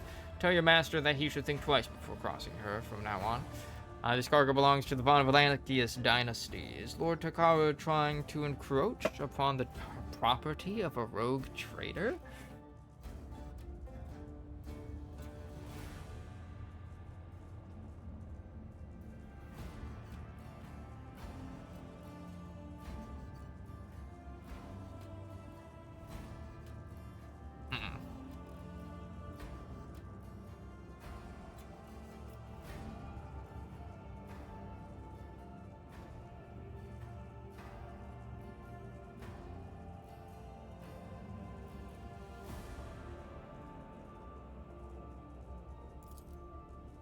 And don't forget to tell him that I'm not mad, but I will be collecting the debt sometime. I like how Jay watches him hurry away, then looks at you. I wish I could see Vladim's face when he finds out he almost stepped on the toes of one of the most powerful people in the Expanse. Listen, Medea, I'm genuinely sorry about this confusion. Vladim and I have had our difficulties, but I never thought he'd want to clean me out and do away with me in some dark corner. At least not so soon. If you hadn't agreed to our deal, Shireen, my gang and I would already be floating in orbit around one of Footfall's asteroids. Tell me about your business on Footfall, the truth of it, and don't leave anything out. Rogue Trader could use someone with your talents and connections, Jay. I'd like to see you in my retinue. I'll be merciful and give you a choice, heretic. Damn, you could just straight up execute her.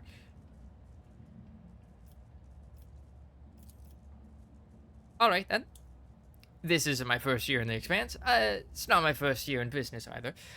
I've sat at the negotiating table of all sorts, not just loot hunters or smugglers either, but with Xenos, one's intelligent enough to believe that mutual benefit was a better outcome of our meeting than mutual destruction. I know what the ecclesiarchy has to say about that, but speaking from the bottom of my heart, I know where the line is between an ordinary deal and a betrayal of humanity, and I never cross it. Principal rogue who can think on her feet and is not afraid of inhumans. I like you more and more, Jay Hidari. I see nothing wrong with making profit where it does no harm to oneself or the Imperium. Lines have a tendency to blur, usually unbeknownst to the person walking closest to them. Your words are full of heresy, and you are simply repulsive. Thinking of Reed is not afraid of inhumans. I like you more and more. There are no chance encounters when you are loved by the Exalted One. I like you more and more too, Shireen. She winks and flashes you a captivating smile. Rogue Trader could use someone like you, with your talents and connections.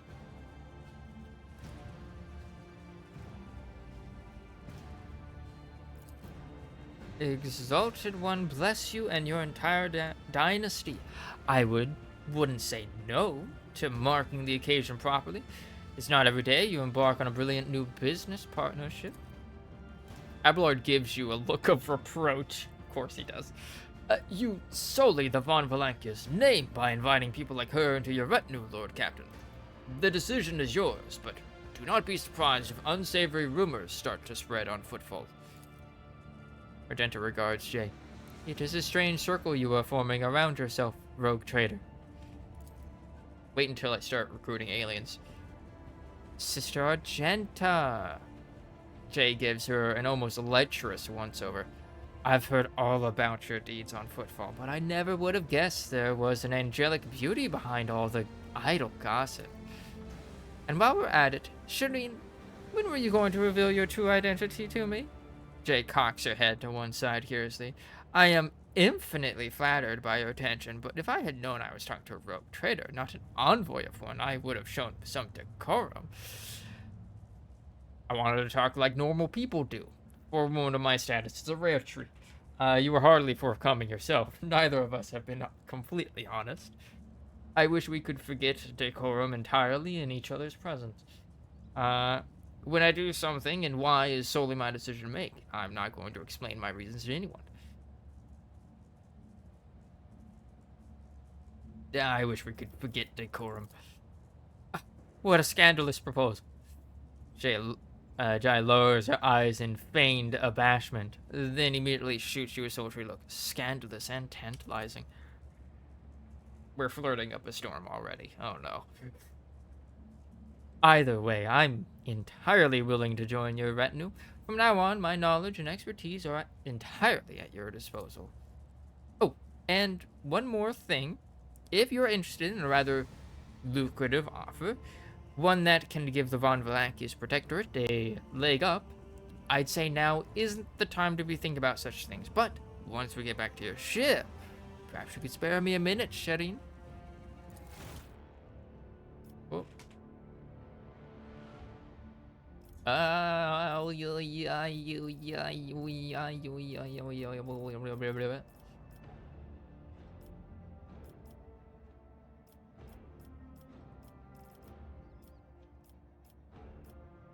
like my name. I'm probably like leave out era.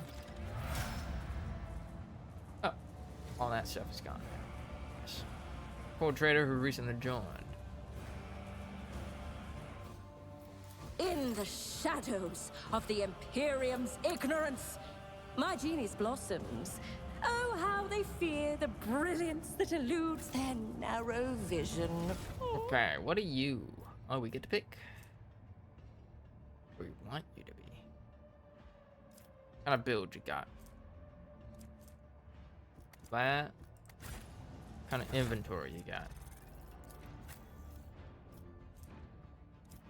Pistol. Double pistols.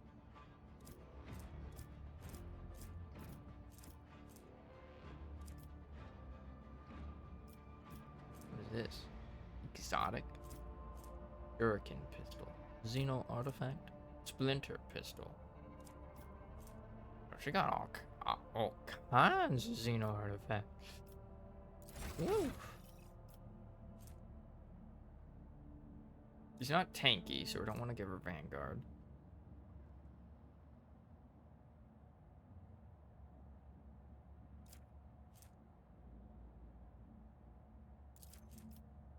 Is this do again? But as I'm at, might want to do this.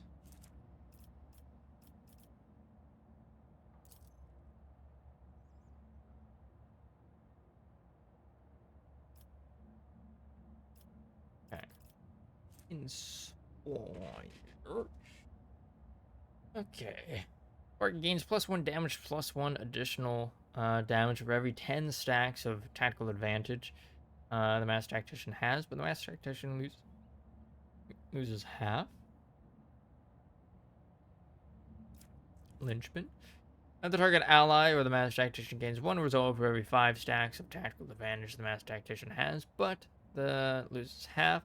So at the beginning of the next turn, the Master Tactician gains stacks of tactical advantage equal to 20 plus 3 times Master Tactician's fellowship bonus. Wow. 29% of all momentum the target gains instead of the usual 20%. Alright, strong point. Gains 2 temporary wounds and 1 additional temporary wound for every 2 stacks of tactical advantage. Okay.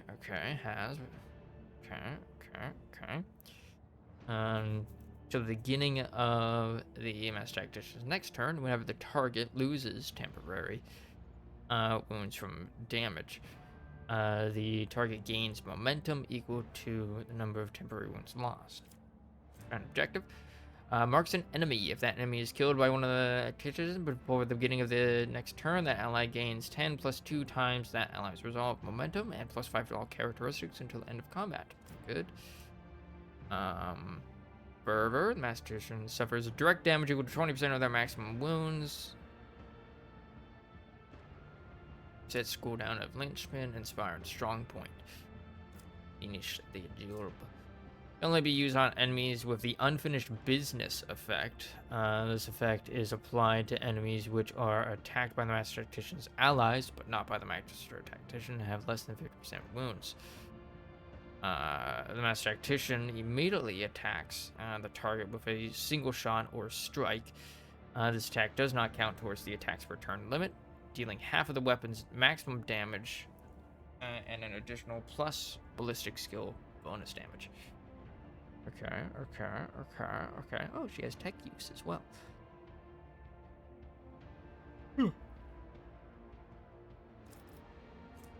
I liked this one.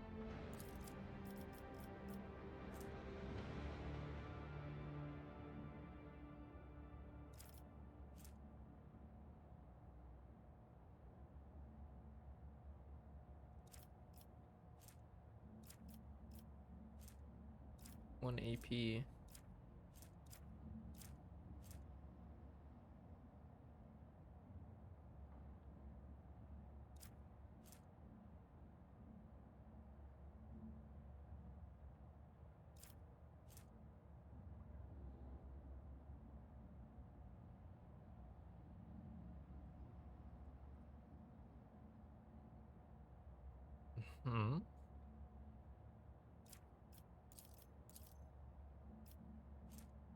Weapons.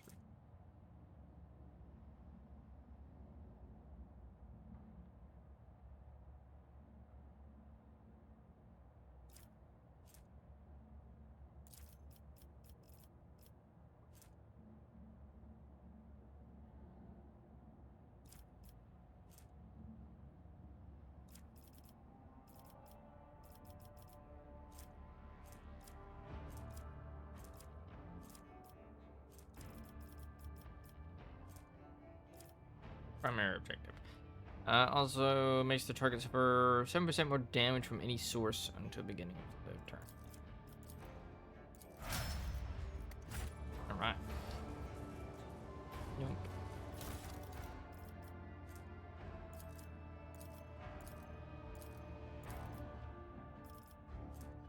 Dynamo boots. Movement points by 3.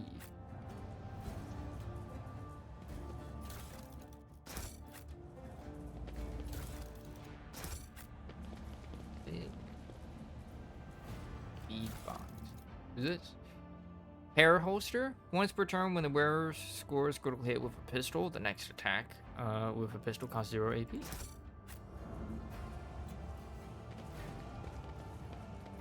That greatly benefit J. Or Jai. Oh.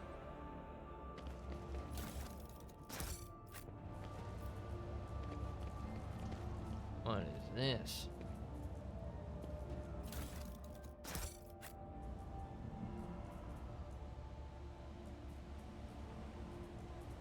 Bunch of One step at a time, amidst the madness.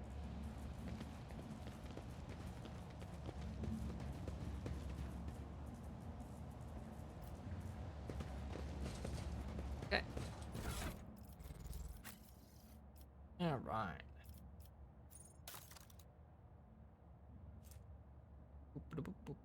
Uses light armor.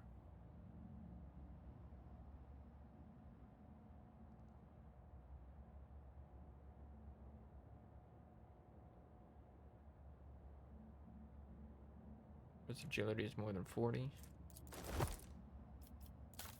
Okay.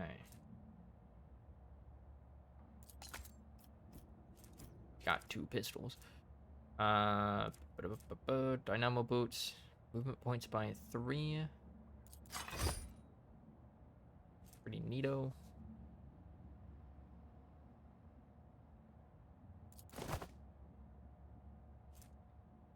Commander's module. She doesn't have that. Or wait, does she? What actually is she? Oh, she's an officer. We now have 3 officers, guys. We're kind of stacked on officers. Oh no.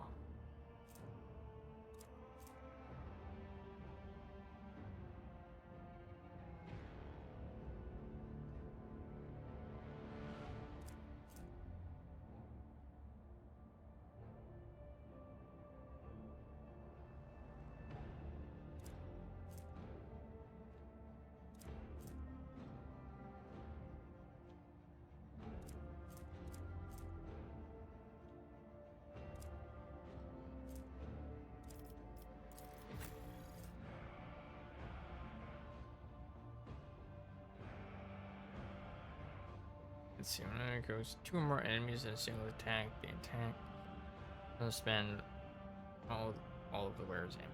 Yeah, that's pretty.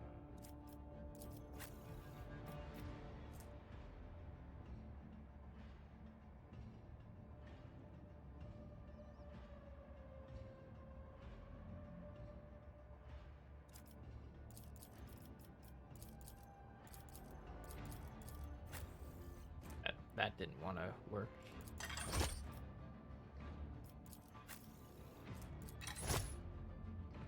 Her.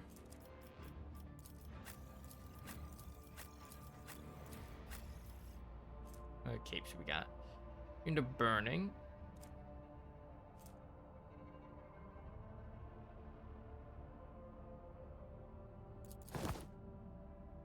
For that, make her a dodge tank, I guess.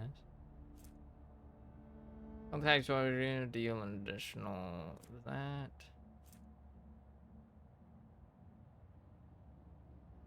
Flame weapons.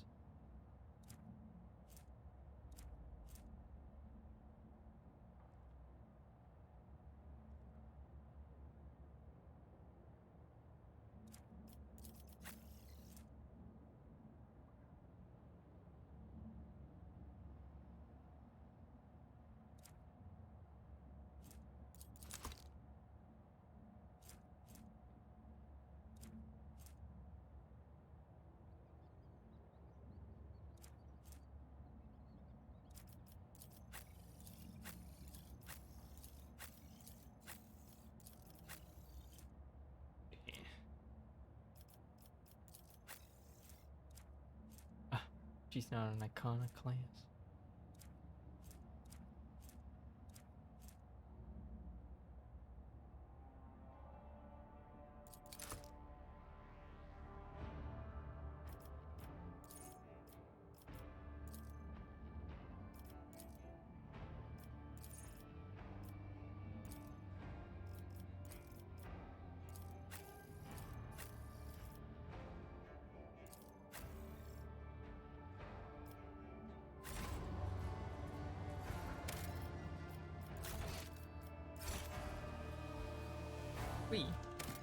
And then here for today.